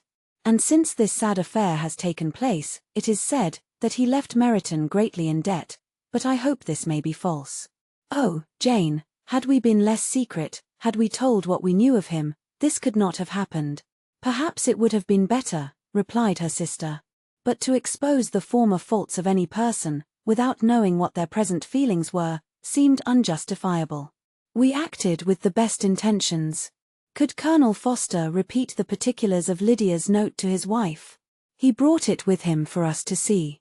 Jane then took it from her pocketbook, and gave it to Elizabeth. My dear Harriet, you will laugh when you know where I am gone, and I cannot help laughing myself at your surprise tomorrow morning, as soon as I am missed. I am going to Gretna Green, and if you cannot guess with who, I shall think you a simpleton, for there is but one man in the world I love, and he is an angel. I should never be happy without him, so think it no harm to be off. You need not send them word at Longbourn of my going, if you do not like it, for it will make the surprise the greater, when I write to them, and sign my name Lydia Wickham. What a good joke it will be! I can hardly write for laughing. Pray make my excuses to Pratt, for not keeping my engagement, and dancing with him tonight. Tell him I hope he will excuse me when he knows all, and tell him I will dance with him at the next ball we meet, with great pleasure. I shall send for my clothes when I get to Longbourn, but I wish you would tell Sally to mend a great slit in my worked muslin gown, before they are packed up. Goodbye. Give my love to Colonel Foster. I hope you will drink to our good journey. Your affectionate friend, Lydia Bennet. Oh, thoughtless Lydia, cried Elizabeth when she had finished it. What a letter is this, to be written at such a moment. But at least it shows that she was serious in the object of her journey. Whatever he might afterwards persuade her to, it was not on her side a scheme of infamy. My poor father. How he must have felt it. I never saw anyone so shocked. He could not speak a word for full 10 minutes. My mother was taken ill immediately, and the whole house in such confusion. Oh, Jane, cried Elizabeth, was there a servant belonging to it, who did not know the whole story before the end of the day? I do not know. I hope there was. But to be guarded at such a time is very difficult. My mother was in hysterics, and though I endeavored to give her every assistance in my power, I am afraid I did not do so much as I might have done, but the horror of what might possibly happen almost took from me my faculties. Your attendance upon her has been too much for you. You do not look well. Oh, that I had been with you. You have had every care and anxiety upon yourself alone. Mary and Kitty have been very kind, and would have shared in every fatigue, I am sure, but I did not think it right for either of them. Kitty is slight and delicate, and Mary studies so much, that her hours of repose should not be broken in on. My Aunt Phillips came to Longbourn on Tuesday, after my father went away, and was so good as to stay till Thursday with me. She was of great use and comfort to us all, and Lady Lucas has been very kind. She walked here on Wednesday morning to condole with us, and offered her services, or any of her daughters, if they could be of use to us. She had better have stayed at home, cried Elizabeth. Perhaps she meant well, but, under such a misfortune as this, one cannot see too little of one's neighbours. Assistance is impossible, condolence, insufferable. Let them triumph over us at a distance, and be satisfied. She then proceeded to inquire into the measures which her father had intended to pursue, while in town, for the recovery of his daughter. He meant, I believe, replied Jane, to go to Epsom, the place where they last changed horses, see the postillions, and try if anything could be made out from them. His principal object must be, to discover the number of the hackney coach which took them from Clapham. It had come with a fare from London, and as he thought the circumstance of a gentleman and ladies removing from one carriage into another might be remarked, he meant to make inquiries at Clapham. If he could anyhow discover at what house the coachman had before set down his fare, he determined to make inquiries there, and hoped it might not be impossible to find out the stand and number of the coach. I do not know of any other designs that he had formed, but he was in such a hurry to be gone, and his spirits so greatly discomposed, that I had difficulty in finding out even so much as this. Chapter 6. The whole party were in hopes of a letter from Mr. Bennet the next morning, but the post came in without bringing a single line from him. His family knew him to be on all common occasions a most negligent and dilatory correspondent, but at such a time they had hoped for exertion. They were forced to conclude that he had no pleasing intelligence to send, but even of that they would have been glad to be certain. Mr. Gardiner had waited only for the letters before he set off. When he was gone, they were certain at least of receiving constant information of what was going on, and their uncle promised, at parting, to prevail on Mr. Bennet to return to Longbourn, as soon as he could, to the great consolation of his sister, who considered it as the only security for her husband's not being killed in a duel. Mrs. Gardiner and the children were to remain in Hertfordshire a few days longer, as the former thought her presence might be serviceable to her nieces. She shared in their attendance on Mrs. Bennet, and was a great comfort to them, in their hours of freedom.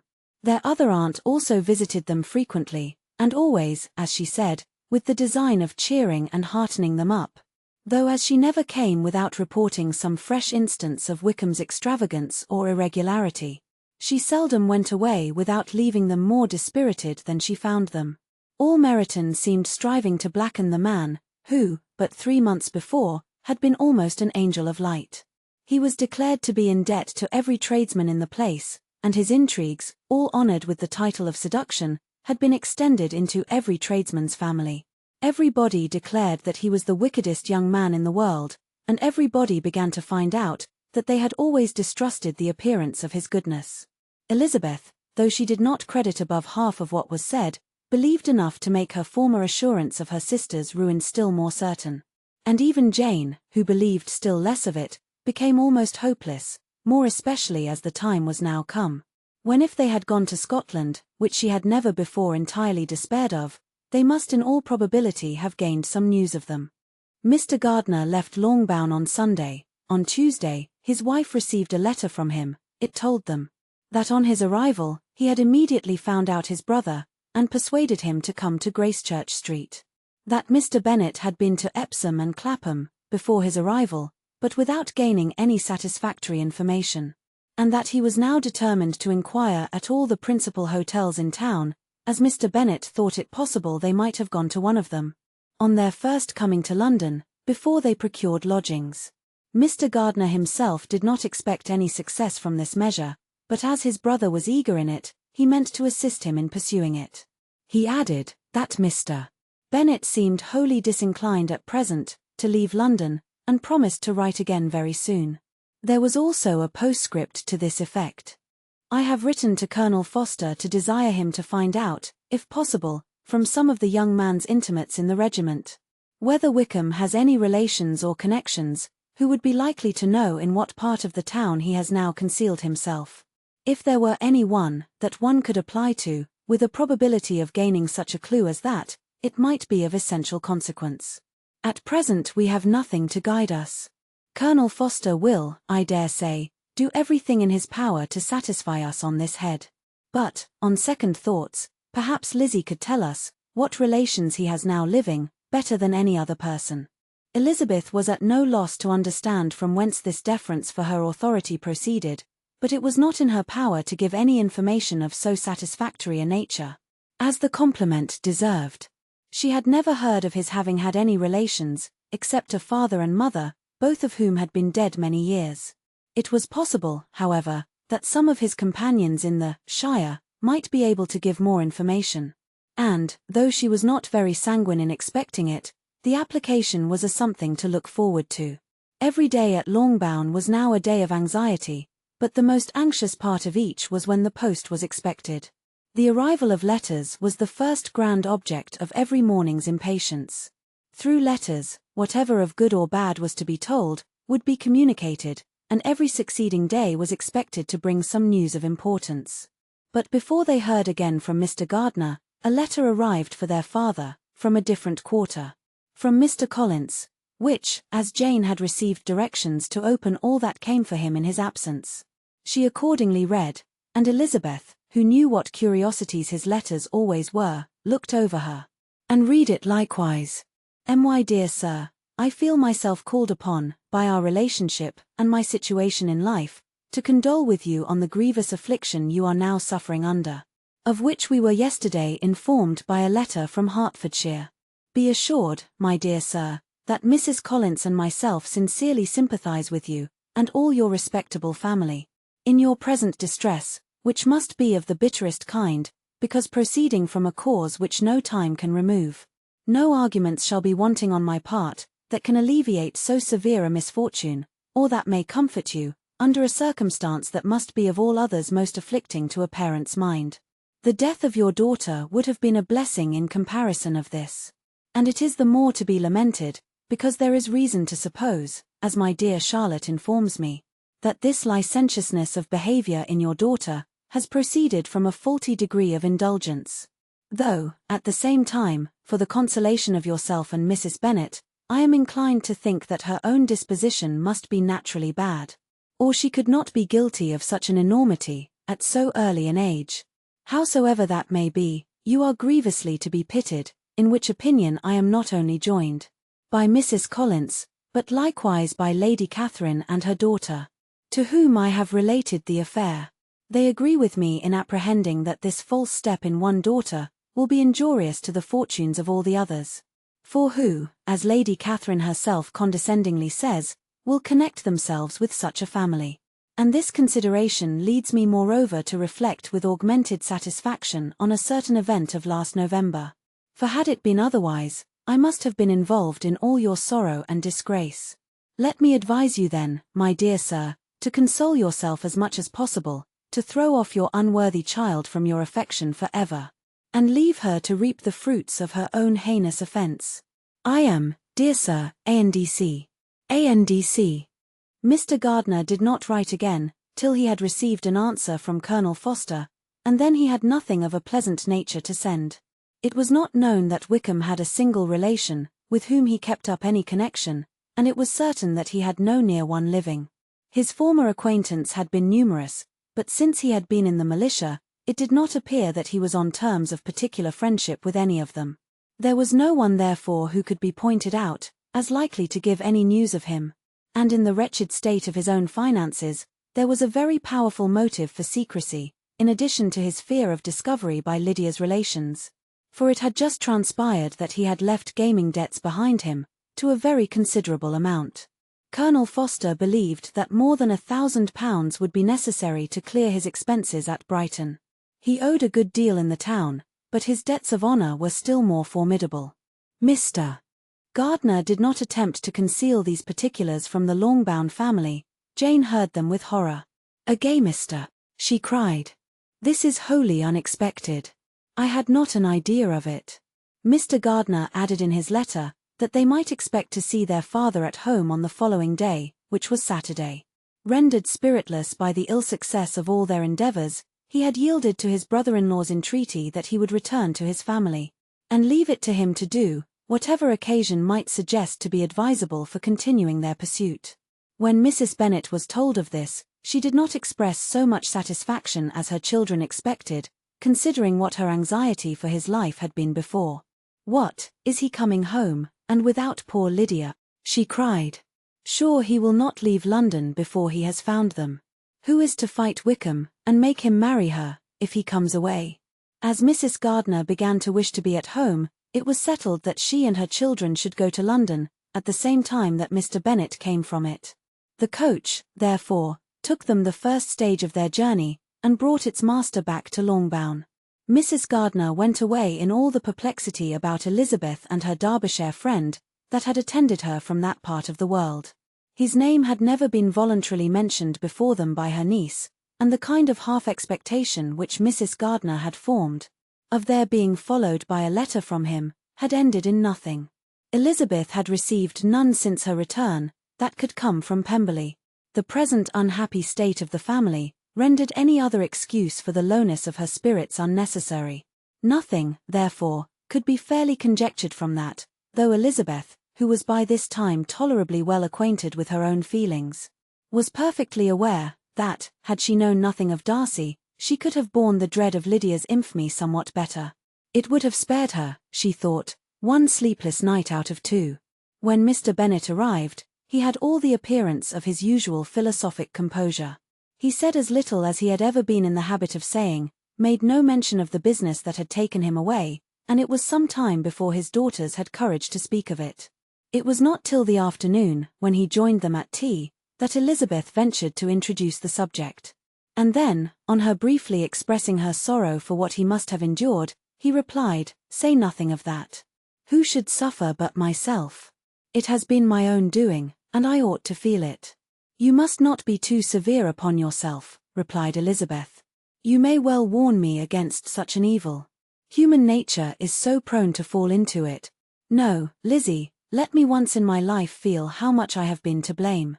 I am not afraid of being overpowered by the impression. It will pass away soon enough. Do you suppose them to be in London?" "Yes. Where else can they be so well concealed?" "And Lydia used to want to go to London," added Kitty. "She is happy, then," said her father, dryly, and her residence there will probably be of some duration. Then, after a short silence, he continued, Lizzie, I bear you no ill will for being justified in your advice to me last May, which, considering the event, shows some greatness of mind.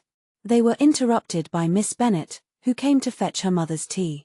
This is a parade, cried he, which does one good, it gives such an elegance to misfortune. Another day I will do the same, I will sit in my library, in my nightcap and powdering gown, and give as much trouble as I can, or, perhaps, I may defer it, till Kitty runs away. I am not going to run away, Papa, said Kitty, fretfully. If I should ever go to Brighton, I would behave better than Lydia. You go to Brighton? I would not trust you so near it as Eastbourne for £50. No, Kitty, I have at last learnt to be cautious, and you will feel the effects of it. No officer is ever to enter my house again, nor even to pass through the village. Balls will be absolutely prohibited, unless you stand up with one of your sisters. And you are never to stir out of doors, till you can prove that you have spent 10 minutes of every day in a rational manner. Kitty, who took all these threats in a serious light, began to cry. Well, well, said he, do not make yourself unhappy. If you are a good girl for the next 10 years, I will take you to a review at the end of them. Chapter 7. 2 days after Mr. Bennet's return, as Jane and Elizabeth were walking together in the shrubbery behind the house, they saw the housekeeper coming towards them, and, concluding that she came to call them to their mother, went forward to meet her, but, instead of the expected summons, when they approached her, she said to Miss Bennet, I beg your pardon, madam, for interrupting you, but I was in hopes you might have got some good news from town. So I took the liberty of coming to ask. What do you mean, Hill? We have heard nothing from town. Dear madam, cried Mrs. Hill, in great astonishment, don't you know there is an express come for master from Mr. Gardiner? He has been here this half hour, and master has had a letter. Away ran the girls, too eager to get in to have time for speech. If you are looking for my master, he is walking towards the little copse. Upon this information, they instantly passed through the hall once more, and ran across the lawn after their father, who was deliberately pursuing his way towards a small wood on one side of the paddock. Jane, who was not so light, nor so much in the habit of running as Elizabeth, soon lagged behind, while her sister, panting for breath, came up with him, and eagerly cried out, Oh, Papa, what news? What news? Have you heard from my uncle? Yes, I have had a letter from him by express. Well, and what news does it bring? Good or bad? What is there of good to be expected? Said he, taking the letter from his pocket, but perhaps you would like to read it. Elizabeth impatiently caught it from his hand. Jane now came up. Read it aloud, said their father, for I hardly know myself what it is about. Gracechurch Street, Monday, August 2nd. My dear brother, at last I am able to send you some tidings of my niece, and such as, upon the whole, I hope will give you satisfaction. Soon after you left me on Saturday, I was fortunate enough to find out in what part of London they were. The particulars, I reserve till we meet. Then it is, as I always hoped, cried Jane, they are married. Elizabeth read on, I have seen them both. They are not married, nor can I find there was any intention of being so, but if you are willing to perform the engagements which I have ventured to make on your side, I hope it will not be long before they are. All that is required of you is, to assure to your daughter, by settlement, her equal share of the £5,000, secured among your children after the decease of yourself and my sister, and, moreover, to enter into an engagement of allowing her, during your life, £100 per annum. These are conditions, which, considering everything, I had no hesitation in complying with, as far as I thought myself privileged, for you. I shall send this by express, that no time may be lost in bringing me your answer. You will easily comprehend, from these particulars, that Mr. Wickham's circumstances are not so hopeless as they are generally believed to be. The world has been deceived in that respect, and I am happy to say, there will be some little money, even when all his debts are discharged, to settle on my niece, in addition to her own fortune. If, as I conclude will be the case, you send me full powers to act in your name, throughout the whole of this business, I will immediately give directions to Haggerston for preparing a proper settlement. There will not be the smallest occasion for your coming to town again, therefore, stay quietly at Longbourn, and depend on my diligence and care. Send back your answer as soon as you can, and be careful to write explicitly. We have judged it best, that my niece should be married from this house, of which I hope you will approve. She comes to us today. I shall write again as soon as anything more is determined on. Yours, ANDC. EDW. Gardiner. Is it possible? Cried Elizabeth, when she had finished. Can it be possible that he will marry her? Wickham is not so undeserving, then, as we have thought him, said her sister. My dear father, I congratulate you. And have you answered the letter? Said Elizabeth. No, but it must be done soon. Most earnestly did she then entreat him to lose no more time before he wrote. Oh, my dear father, she cried, come back, and write immediately. Consider how important every moment is, in such a case. Let me write for you, said Jane, if you dislike the trouble yourself. I dislike it very much, he replied, but it must be done. And so saying, he turned back with them, and walked towards the house. And may I ask? Said Elizabeth, but the terms, I suppose, must be complied with. Complied with? I am only ashamed of his asking so little. And they must marry. Yet he is such a man. Yes, yes, they must marry. There is nothing else to be done. But there are two things that I want very much to know. One is, how much money your uncle has laid down, to bring it about, and the other, how I am ever to pay him. Money. My uncle, cried Jane, what do you mean, sir? I mean, that no man in his senses would marry Lydia on so slight a temptation as 100 a year during my life, and 50 after I am gone. That is very true, said Elizabeth, though it had not occurred to me before. His debts to be discharged, and something still to remain. Oh, it must be my uncle's doings. Generous, good man, I am afraid he has distressed himself. A small sum could not do all this. No, said her father, Wickham's a fool, if he takes her with a farthing less than £10,000. I should be sorry to think so ill of him, in the very beginning of our relationship. £10,000. Heaven forbid. How is half such a sum to be repaid? Mr. Bennet made no answer, and each of them, deep in thought, continued silent till they reached the house. Their father then went to the library to write, and the girls walked into the breakfast-room. And they are really to be married, cried Elizabeth, as soon as they were by themselves. How strange this is! And for this we are to be thankful. That they should marry, small as is their chance of happiness, and wretched as is his character, we are forced to rejoice. Oh, Lydia, I comfort myself with thinking, replied Jane, that he certainly would not marry Lydia, if he had not a real regard for her. Though our kind uncle has done something towards clearing him, I cannot believe that £10,000, or anything like it, has been advanced. He has children of his own, and may have more. How could he spare half £10,000? If we are ever able to learn what Wickham's debts have been, said Elizabeth, and how much is settled on his side on our sister, we shall exactly know what Mr. Gardiner has done for them, because Wickham has not sixpence of his own. The kindness of my uncle and aunt can never be requited. Their taking her home, and affording her their personal protection and countenance, is such a sacrifice to her advantage, as years of gratitude cannot enough acknowledge. By this time she is actually with them. If such goodness does not make her miserable now, she will never deserve to be happy. What a meeting for her, when she first sees my aunt. We must endeavour to forget all that has passed on either side, said Jane. I hope and trust they will yet be happy. His consenting to marry her is a proof, I will believe, that he has come to a right way of thinking. Their mutual affection will steady them, and I flatter myself they will settle so quietly, and live in so rational a manner, as may in time make their past imprudence forgotten. Their conduct has been such, replied Elizabeth, as neither you, nor I, nor anybody, can ever forget. It is useless to talk of it. It now occurred to the girls that their mother was in all likelihood perfectly ignorant of what had happened. They went to the library, therefore, and asked their father whether he would not wish them to make it known to her. Just as you please. May we take my uncle's letter to read to her? Take whatever you like, and get away. Elizabeth took the letter from his writing table, and they went upstairs together. Mary and Kitty were both with Mrs. Bennet. One communication would, therefore, do for all. After a slight preparation for good news, the letter was read aloud. Mrs. Bennet could hardly contain herself.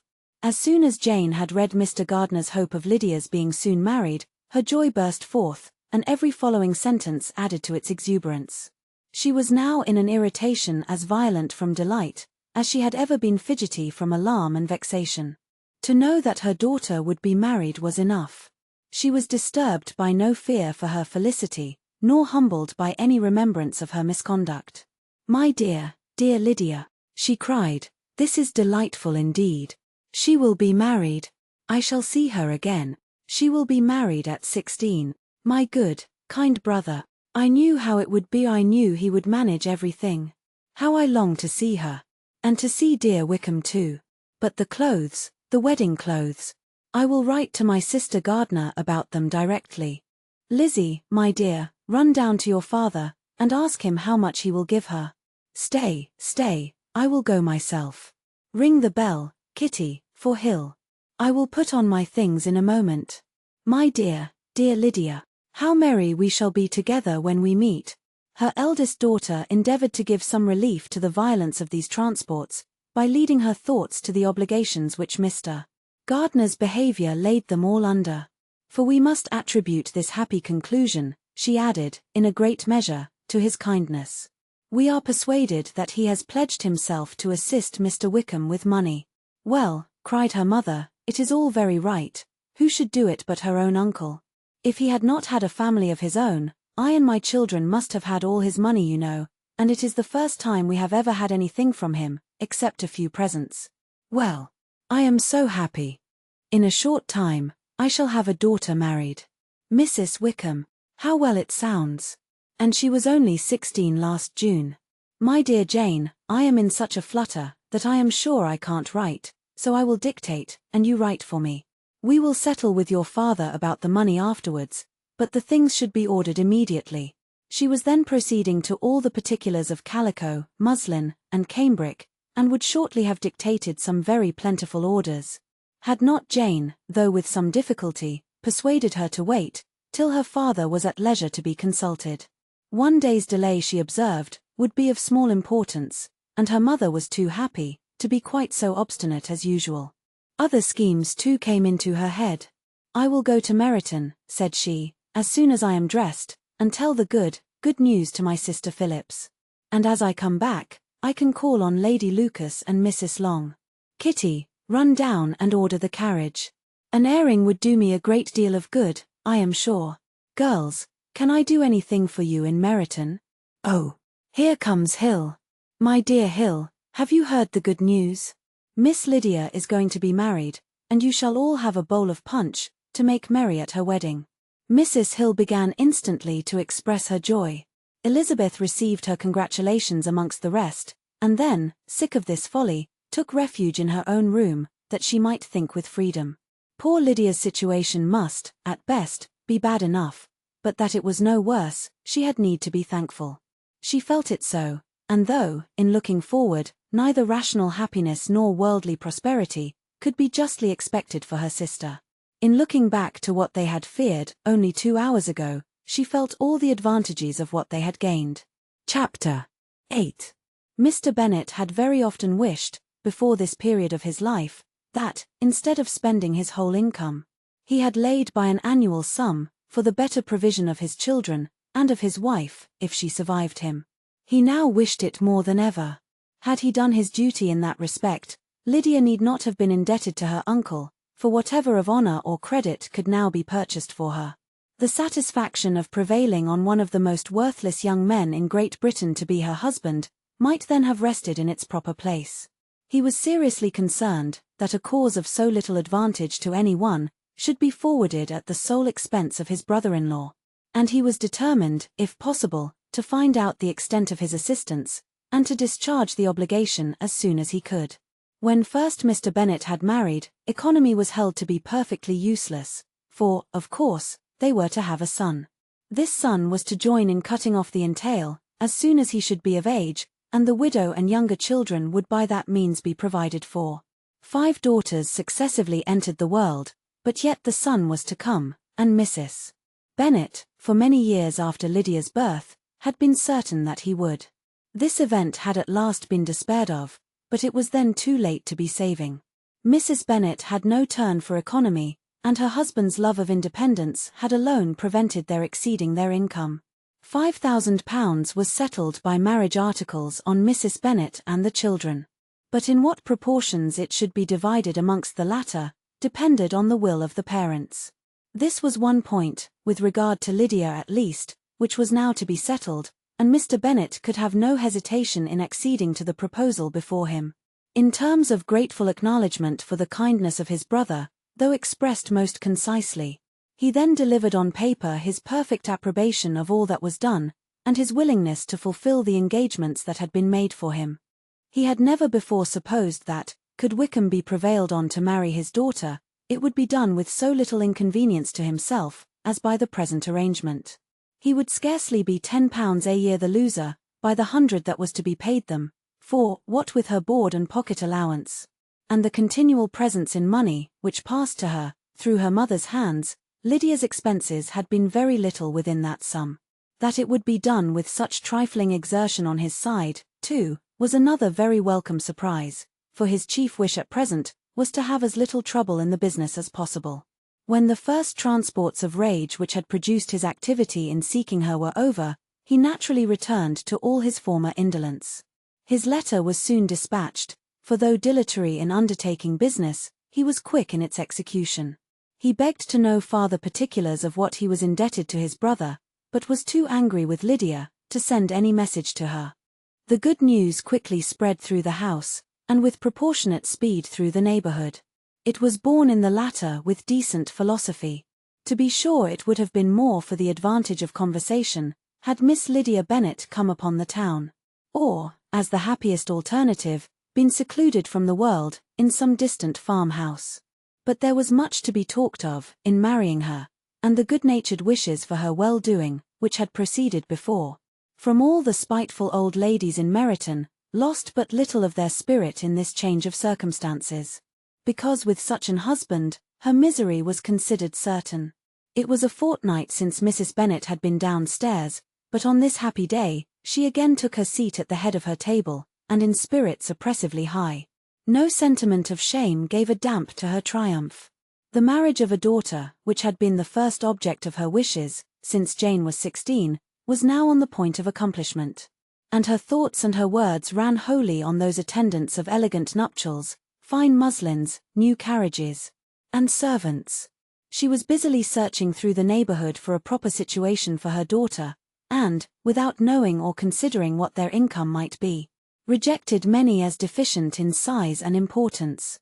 Haypark might do, said she, if the Gouldings would quit it, or the great house at Stoke, if the drawing-room were larger, but Ashworth is too far off. I could not bear to have her 10 miles from me, and as for Purvis Lodge, the attics are dreadful. Her husband allowed her to talk on without interruption, while the servants remained. But when they had withdrawn, he said to her, Mrs. Bennet, before you take any, or all of these houses, for your son and daughter, let us come to a right understanding. Into one house in this neighbourhood, they shall never have admittance. I will not encourage the impudence of either, by receiving them at Longbourn. A long dispute followed this declaration, but Mr. Bennet was firm. It soon led to another, and Mrs. Bennet found, with amazement and horror, that her husband would not advance a guinea to buy clothes for his daughter. He protested that she should receive from him no mark of affection whatever, on the occasion. Mrs. Bennet could hardly comprehend it. That his anger could be carried to such a point of inconceivable resentment, as to refuse his daughter a privilege, without which her marriage would scarcely seem valid, exceeded all that she could believe possible. She was more alive to the disgrace, which the want of new clothes must reflect on her daughter's nuptials, than to any sense of shame at her eloping and living with Wickham, a fortnight before they took place. Elizabeth was now most heartily sorry that she had, from the distress of the moment, been led to make Mr. Darcy acquainted with their fears for her sister. For since her marriage would so shortly give the proper termination to the elopement, they might hope to conceal its unfavourable beginning from all those who were not immediately on the spot. She had no fear of its spreading farther, through his means. There were few people on whose secrecy she would have more confidently depended, but at the same time, there was no one whose knowledge of a sister's frailty would have mortified her so much. Not, however, from any fear of disadvantage from it, individually to herself, for at any rate, there seemed a gulf impassable between them. Had Lydia's marriage been concluded on the most honourable terms, it was not to be supposed that Mr. Darcy would connect himself with a family, where to every other objection would now be added an alliance and relationship of the nearest kind with the man whom he so justly scorned. From such a connection she could not wonder that he should shrink. The wish of procuring her regard, which she had assured herself of his feeling in Derbyshire, could not in rational expectation survive such a blow as this. She was humbled, she was grieved, she repented, though she hardly knew of what. She became jealous of his esteem, when she could no longer hope to be benefited by it. She wanted to hear of him, when there seemed the least chance of gaining intelligence. She was convinced that she could have been happy with him, when it was no longer likely they should meet. What a triumph for him, as she often thought, could he know that the proposals which she had proudly spurned only 4 months ago, would now have been gladly and gratefully received. He was as generous, she doubted not, as the most generous of his sex. But while he was mortal, there must be a triumph. She began now to comprehend that he was exactly the man, who, in disposition and talents, would most suit her. His understanding and temper, though unlike her own, would have answered all her wishes. It was an union that must have been to the advantage of both. By her ease and liveliness, his mind might have been softened. His manners improved, and from his judgment, information, and knowledge of the world, she must have received benefit of greater importance. But no such happy marriage could now teach the admiring multitude what connubial felicity really was. An union of a different tendency, and precluding the possibility of the other, was soon to be formed in their family. How Wickham and Lydia were to be supported in tolerable independence, she could not imagine. But how little of permanent happiness could belong to a couple who were only brought together because their passions were stronger than their virtue, she could easily conjecture. Mr. Gardiner soon wrote again to his brother. To Mr. Bennet's acknowledgments he briefly replied, with assurances of his eagerness to promote the welfare of any of his family, and concluded with entreaties that the subject might never be mentioned to him again. The principal purport of his letter was to inform them that Mr. Wickham had resolved on quitting the militia. It was greatly my wish that he should do so, he added, as soon as his marriage was fixed on. And I think you will agree with me, in considering a removal from that corps as highly advisable, both on his account and my niece's. It is Mr. Wickham's intention to go into the regulars, and, among his former friends, there are still some who are able and willing to assist him in the army. He has the promise of an ensigncy in General S. Regiment, now quartered in the north. It is an advantage to have it so far from this part of the kingdom. He promises fairly, and I hope among different people, where they may each have a character to preserve, they will both be more prudent. I have written to Colonel Foster, to inform him of our present arrangements, and to request that he will satisfy the various creditors of Mr. Wickham in and near Brighton, with assurances of speedy payment, for which I have pledged myself. And will you give yourself the trouble of carrying similar assurances to his creditors in Meryton, of whom I shall subjoin a list, according to his information. He has given in all his debts. I hope at least he has not deceived us. Haggerston has our directions, and all will be completed in a week. They will then join his regiment, unless they are first invited to Longbourn, and I understand from Mrs. Gardiner that my niece is very desirous of seeing you all, before she leaves the south. She is well, and begs to be dutifully remembered to you and her mother. Yours, ANDC. E. Gardiner. Mr. Bennet and his daughters saw all the advantages of Wickham's removal from the shire, as clearly as Mr. Gardiner could do. But Mrs. Bennet was not so well pleased with it. Lydia's being settled in the north, just when she had expected most pleasure and pride in her company, for she had by no means given up her plan of their residing in Hertfordshire, was a severe disappointment. And besides, it was such a pity that Lydia should be taken from a regiment where she was acquainted with everybody, and had so many favourites.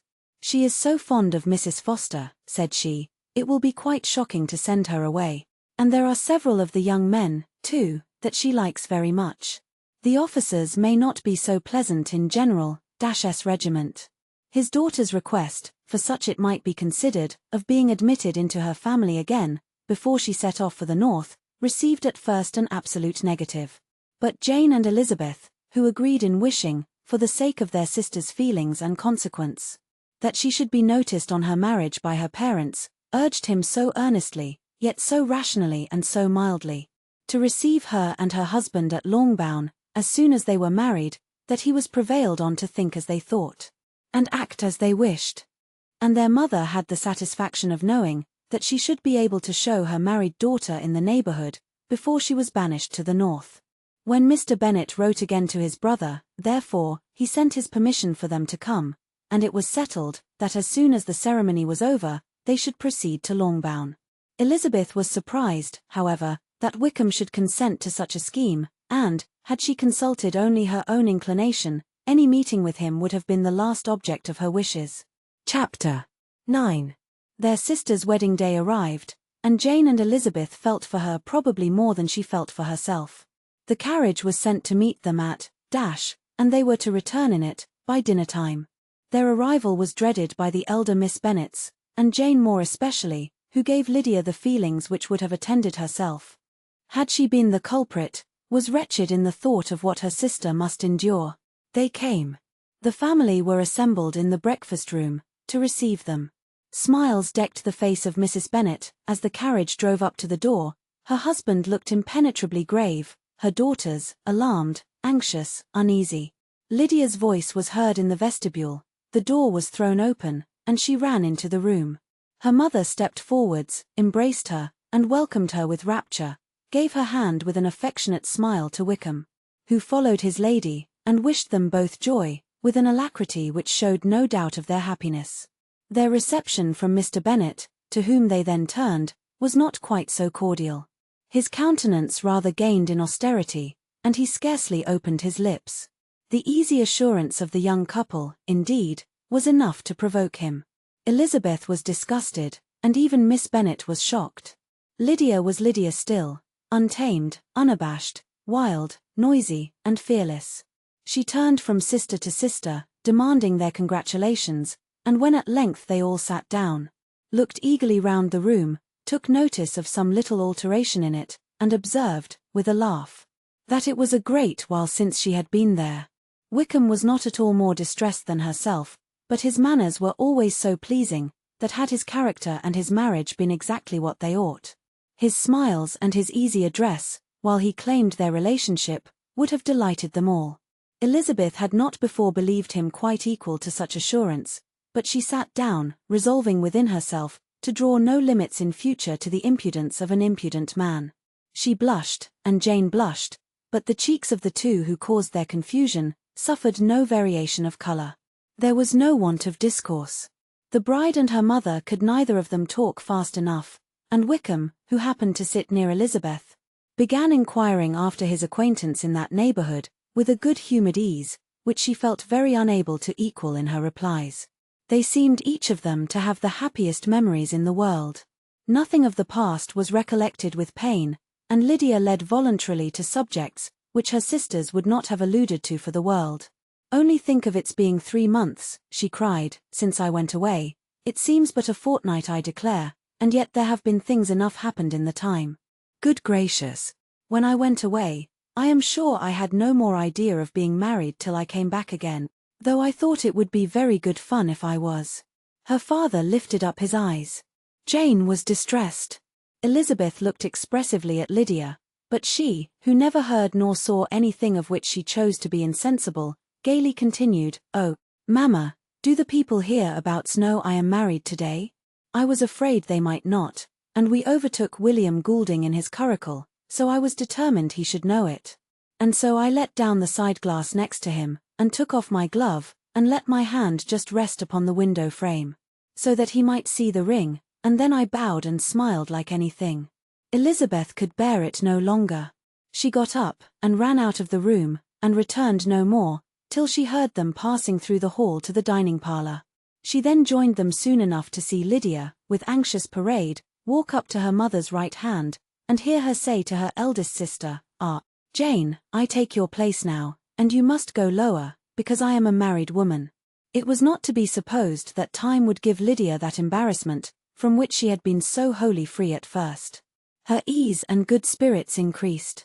She longed to see Mrs. Phillips, the Lucases, and all their other neighbours, and to hear herself called Mrs. Wickham by each of them, and in the meantime, she went after dinner to show her ring and boast of being married. To Mrs. Hill and the 2 housemaids. "Well, mamma," said she, when they were all returned to the breakfast-room, "and what do you think of my husband? Is not he a charming man? I am sure my sisters must all envy me. I only hope they may have half my good luck. They must all go to Brighton. That is the place to get husbands. What a pity it is, mamma, we did not all go." "Very true, and if I had my will, we should. But my dear Lydia, I don't at all like your going such a way off." "Must it be so? Oh, Lord. Yes, there is nothing in that. I shall like it of all things. You and Papa, and my sisters, must come down and see us. We shall be at Newcastle all the winter, and I dare say there will be some balls, and I will take care to get good partners for them all." "I should like it beyond anything," said her mother. "And then when you go away, you may leave 1 or 2 of my sisters behind you, and I dare say I shall get husbands for them before the winter is over." "I thank you for my share of the favour," said Elizabeth, "but I do not particularly like your way of getting husbands." Their visitors were not to remain above 10 days with them. Mr. Wickham had received his commission before he left London, and he was to join his regiment at the end of a fortnight. No one but Mrs. Bennet regretted that their stay would be so short, and she made the most of the time, by visiting about with her daughter, and having very frequent parties at home. These parties were acceptable to all. To avoid a family circle was even more desirable to such as did think, than such as did not. Wickham's affection for Lydia was just what Elizabeth had expected to find it, not equal to Lydia's for him. She had scarcely needed her present observation to be satisfied, from the reason of things, that their elopement had been brought on by the strength of her love, rather than by his, and she would have wondered why, without violently caring for her, he chose to elope with her at all. Had she not felt certain that his flight was rendered necessary by distress of circumstances, and if that were the case, he was not the young man to resist an opportunity of having a companion. Lydia was exceedingly fond of him. He was her dear Wickham on every occasion, no one was to be put in competition with him. He did everything best in the world, and she was sure he would kill more birds on the 1st of September, than anybody else in the country. One morning, soon after their arrival, as she was sitting with her 2 elder sisters, she said to Elizabeth, "Lizzie, I never gave you an account of my wedding, I believe. You were not by, when I told Mamma, and the others, all about it. Are not you curious to hear how it was managed?" "No, really," replied Elizabeth, "I think there cannot be too little said on the subject." "La, you are so strange. But I must tell you how it went off. We were married, you know, at St. Clement's, because Wickham's lodgings were in that parish. And it was settled that we should all be there by 11 o'clock. My uncle and aunt and I were to go together, and the others were to meet us at the church. Well, Monday morning came, and I was in such a fuss. I was so afraid, you know, that something would happen to put it off, and then I should have gone quite distracted. And there was my aunt, all the time I was dressing, preaching and talking away just as if she was reading a sermon. However, I did not hear above 1 word in 10, for I was thinking, you may suppose, of my dear Wickham. I longed to know whether he would be married in his blue coat. Well, and so we breakfasted at 10 as usual. I thought it would never be over, for, by the by, you are to understand, that my uncle and aunt were horrid unpleasant all the time I was with them. If you'll believe me, I did not once put my foot out of doors, though I was there a fortnight. Not one party, or scheme, or anything. To be sure London was rather thin, but however the little theatre was open. Well, and so just as the carriage came to the door, my uncle was called away upon business to that horrid man Mr. Stone. And then, you know, when once they get together, there is no end of it. Well, I was so frightened I did not know what to do, for my uncle was to give me away, and if we were beyond the hour, we could not be married all day. But, luckily, he came back again in 10 minutes' time, and then we all set out. However, I recollected afterwards, that if he had been prevented going, The wedding need not be put off, for Mr. Darcy might have done as well. Mr. Darcy, repeated Elizabeth, in utter amazement. Oh, yes. He was to come there with Wickham, you know. But gracious me, I quite forgot. I ought not to have said a word about it. I promised them so faithfully. What will Wickham say? It was to be such a secret. If it was to be secret, said Jane, say not another word on the subject. You may depend upon my seeking no further. Oh, certainly, said Elizabeth, though burning with curiosity, we will ask you no questions. Thank you, said Lydia, for if you did, I should certainly tell you all, and then Wickham would be angry. On such encouragement to ask, Elizabeth was forced to put it out of her power, by running away. But to live in ignorance on such a point was impossible, or at least it was impossible not to try for information. Mr. Darcy had been at her sister's wedding. It was exactly a scene, and exactly among people, where he had apparently least to do, and least temptation to go. Conjectures as to the meaning of it, rapid and wild, hurried into her brain, but she was satisfied with none. Those that best pleased her, as placing his conduct in the noblest light, seemed most improbable. She could not bear such suspense, and hastily seizing a sheet of paper, wrote a short letter to her aunt, to request an explanation of what Lydia had dropped, if it were compatible with the secrecy which had been intended. You may readily comprehend, she added, what my curiosity must be to know how a person unconnected with any of us, and, comparatively speaking, a stranger to our family, should have been amongst you at such a time. Pray write instantly, and let me understand it unless it is, for very cogent reasons, to remain in the secrecy which Lydia seems to think necessary. And then I must endeavour to be satisfied with ignorance. Not that I shall though, she added to herself, as she finished the letter, and my dear aunt, if you do not tell me in an honourable manner, I shall certainly be reduced to tricks and stratagems to find it out. Jane's delicate sense of honour would not allow her to speak to Elizabeth privately of what Lydia had let fall. Elizabeth was glad of it, till it appeared whether her inquiries would receive any satisfaction, she had rather be without a confidant. Chapter 10. Elizabeth had the satisfaction of receiving an answer to her letter, as soon as she possibly could. She was no sooner in possession of it, than hurrying into the little copse, where she was least likely to be interrupted. She sat down on one of the benches, and prepared to be happy, for the length of the letter convinced her that it did not contain a denial. Gracechurch Street, September 6th. My dear niece, I have just received your letter, and shall devote this whole morning to answering it, as I foresee that a little writing will not comprise what I have to tell you. I must confess myself surprised by your application. I did not expect it from you. Don't think me angry, however, for I only mean to let you know that I had not imagined such inquiries to be necessary on your side. If you do not choose to understand me, forgive my impertinence. Your uncle is as much surprised as I am, and nothing but the belief of your being a party concerned would have allowed him to act as he has done. But if you are really innocent and ignorant, I must be more explicit. On the very day of my coming home from Longbourn, your uncle had a most unexpected visitor. Mr. Darcy called, and was shut up with him several hours. It was all over before I arrived, so my curiosity was not so dreadfully racked as yours seems to have been. He came to tell Mr. Gardiner that he had found out where your sister and Mr. Wickham were, and that he had seen and talked with them both, Wickham repeatedly, Lydia once. From what I can collect, he left Derbyshire only one day after ourselves, and came to town with the resolution of hunting for them. The motive professed was his conviction of its being owing to himself that Wickham's worthlessness had not been so well known, as to make it impossible for any young woman of character to love or confide in him. He generously imputed the whole to his mistaken pride, and confessed that he had before thought it beneath him to lay his private actions open to the world. His character was to speak for itself. He called it, therefore, his duty to step forward, and endeavour to remedy an evil which had been brought on by himself. If he had another motive, I am sure it would never disgrace him.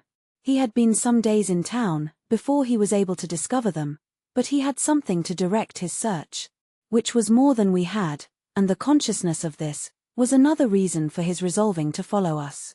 There is a lady, it seems, a Mrs. Yonge, who was some time ago governess to Miss Darcy, and was dismissed from her charge on some cause of disapprobation, though he did not say what.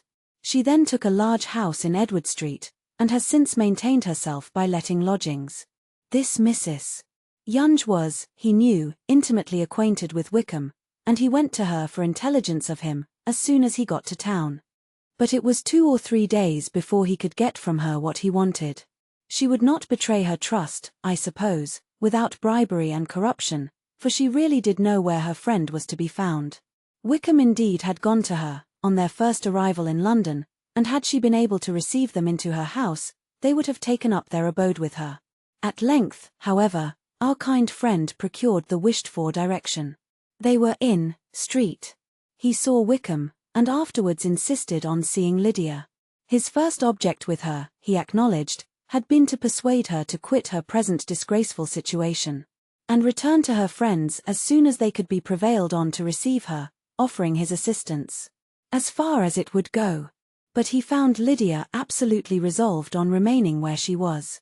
She cared for none of her friends, she wanted no help of his, she would not hear of leaving Wickham. She was sure they should be married some time or other, and it did not much signify when. Since such were her feelings, it only remained, he thought, to secure and expedite a marriage, which, in his very first conversation with Wickham, he easily learnt, had never been his design. He confessed himself obliged to leave the regiment, on account of some debts of honour, which were very pressing, and scrupled not to lay all the ill consequences of Lydia's flight on her own folly alone. He meant to resign his commission immediately, and as to his future situation, he could conjecture very little about it. He must go somewhere, but he did not know where, and he knew he should have nothing to live on. Mr. Darcy asked him why he had not married your sister at once. Though Mr. Bennet was not imagined to be very rich, he would have been able to do something for him, and his situation must have been benefited by marriage.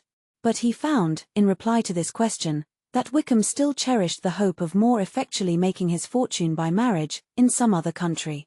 Under such circumstances, however, he was not likely to be proof against the temptation of immediate relief. They met several times, for there was much to be discussed.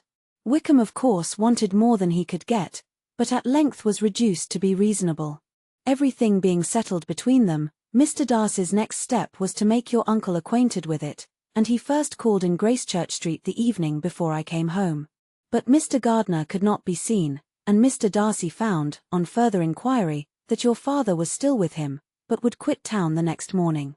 He did not judge your father to be a person whom he could so properly consult as your uncle, and therefore readily postponed seeing him, till after the departure of the former.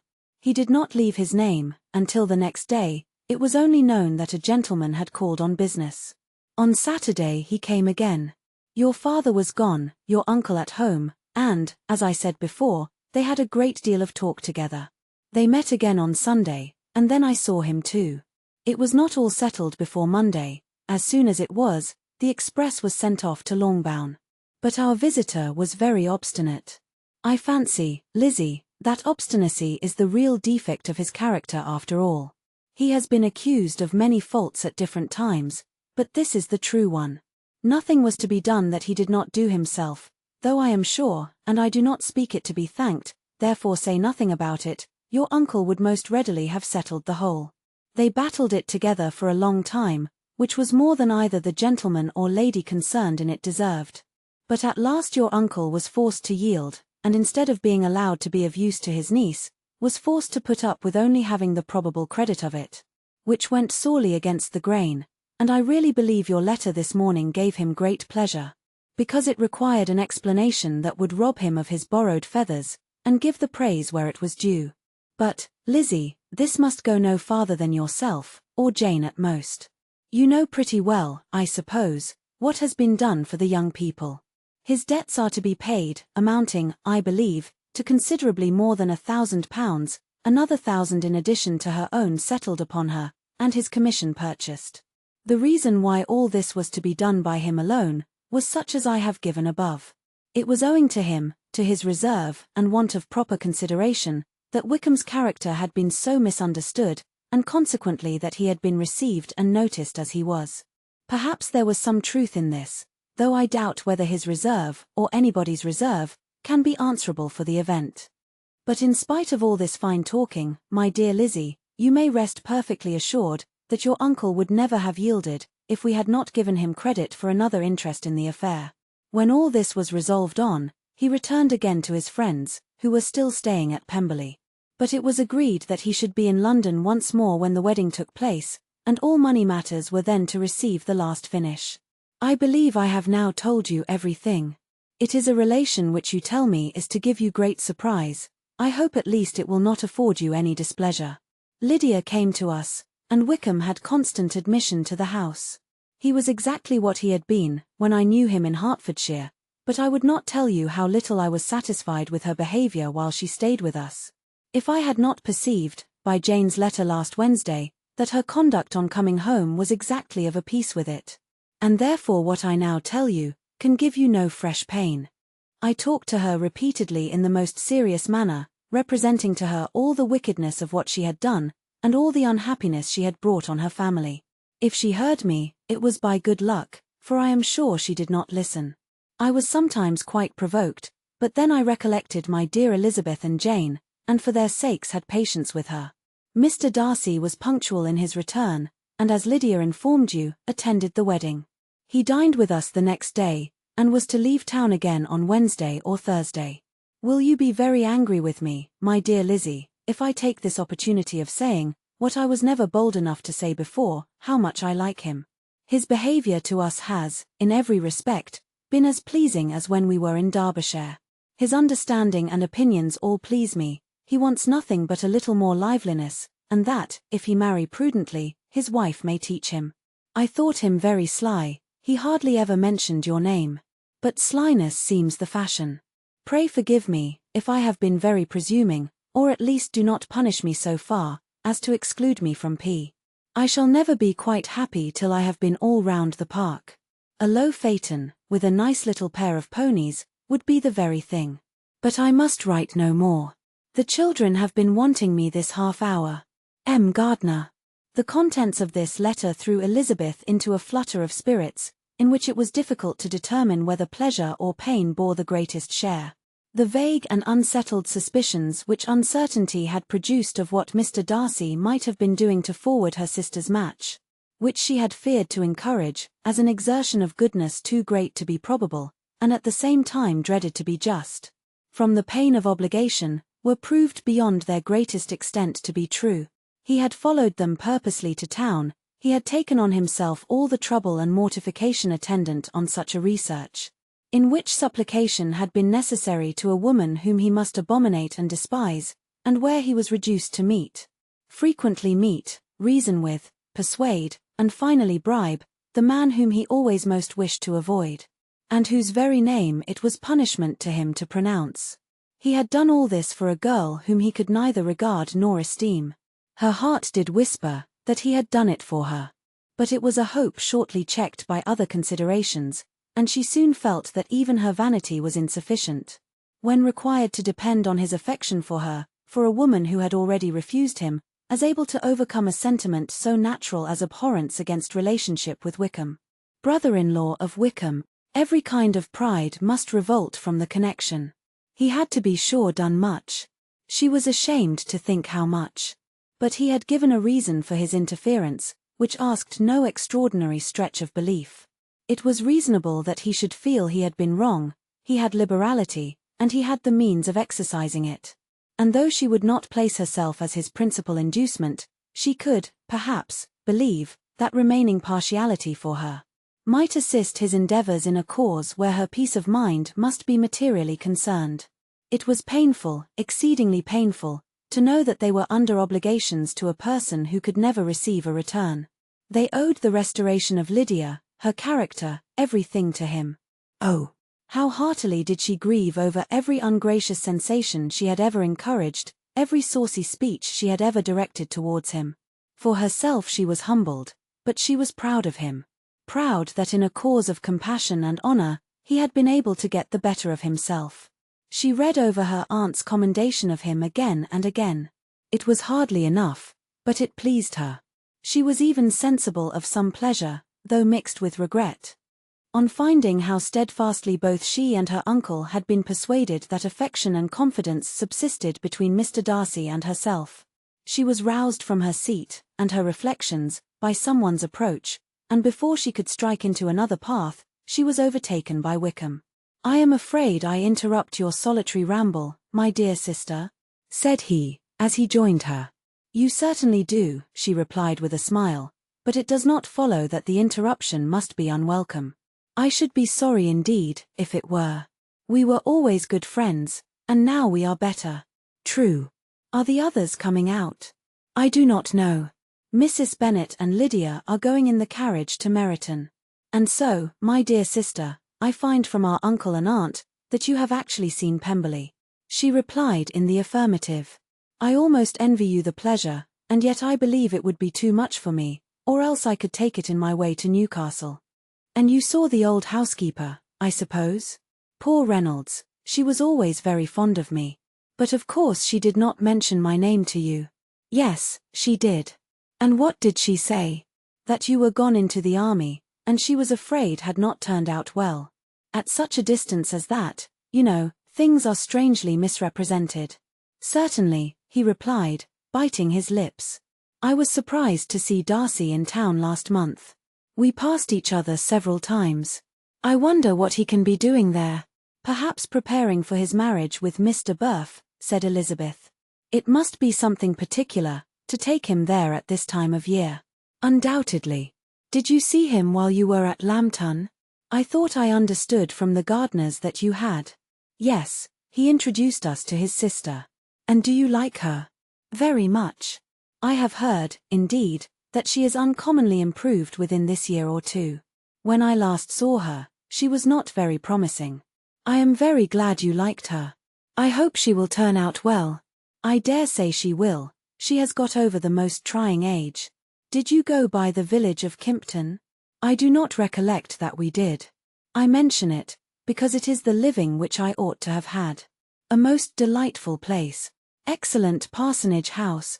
It would have suited me in every respect." "How should you have liked making sermons?" "Exceedingly well. I should have considered it as part of my duty, and the exertion would soon have been nothing. One ought not to repine, but, to be sure, it would have been such a thing for me. The quiet, the retirement of such a life, would have answered all my ideas of happiness. But it was not to be." "Did you ever hear Darcy mention the circumstance, when you were in Kent?" "I have heard from authority, which I thought as good, that it was left you conditionally only, and at the will of the present patron." "You have?" "Yes, there was something in that. I told you so from the first, you may remember. I did hear, too, that there was a time when sermon-making was not so palatable to you as it seems to be at present.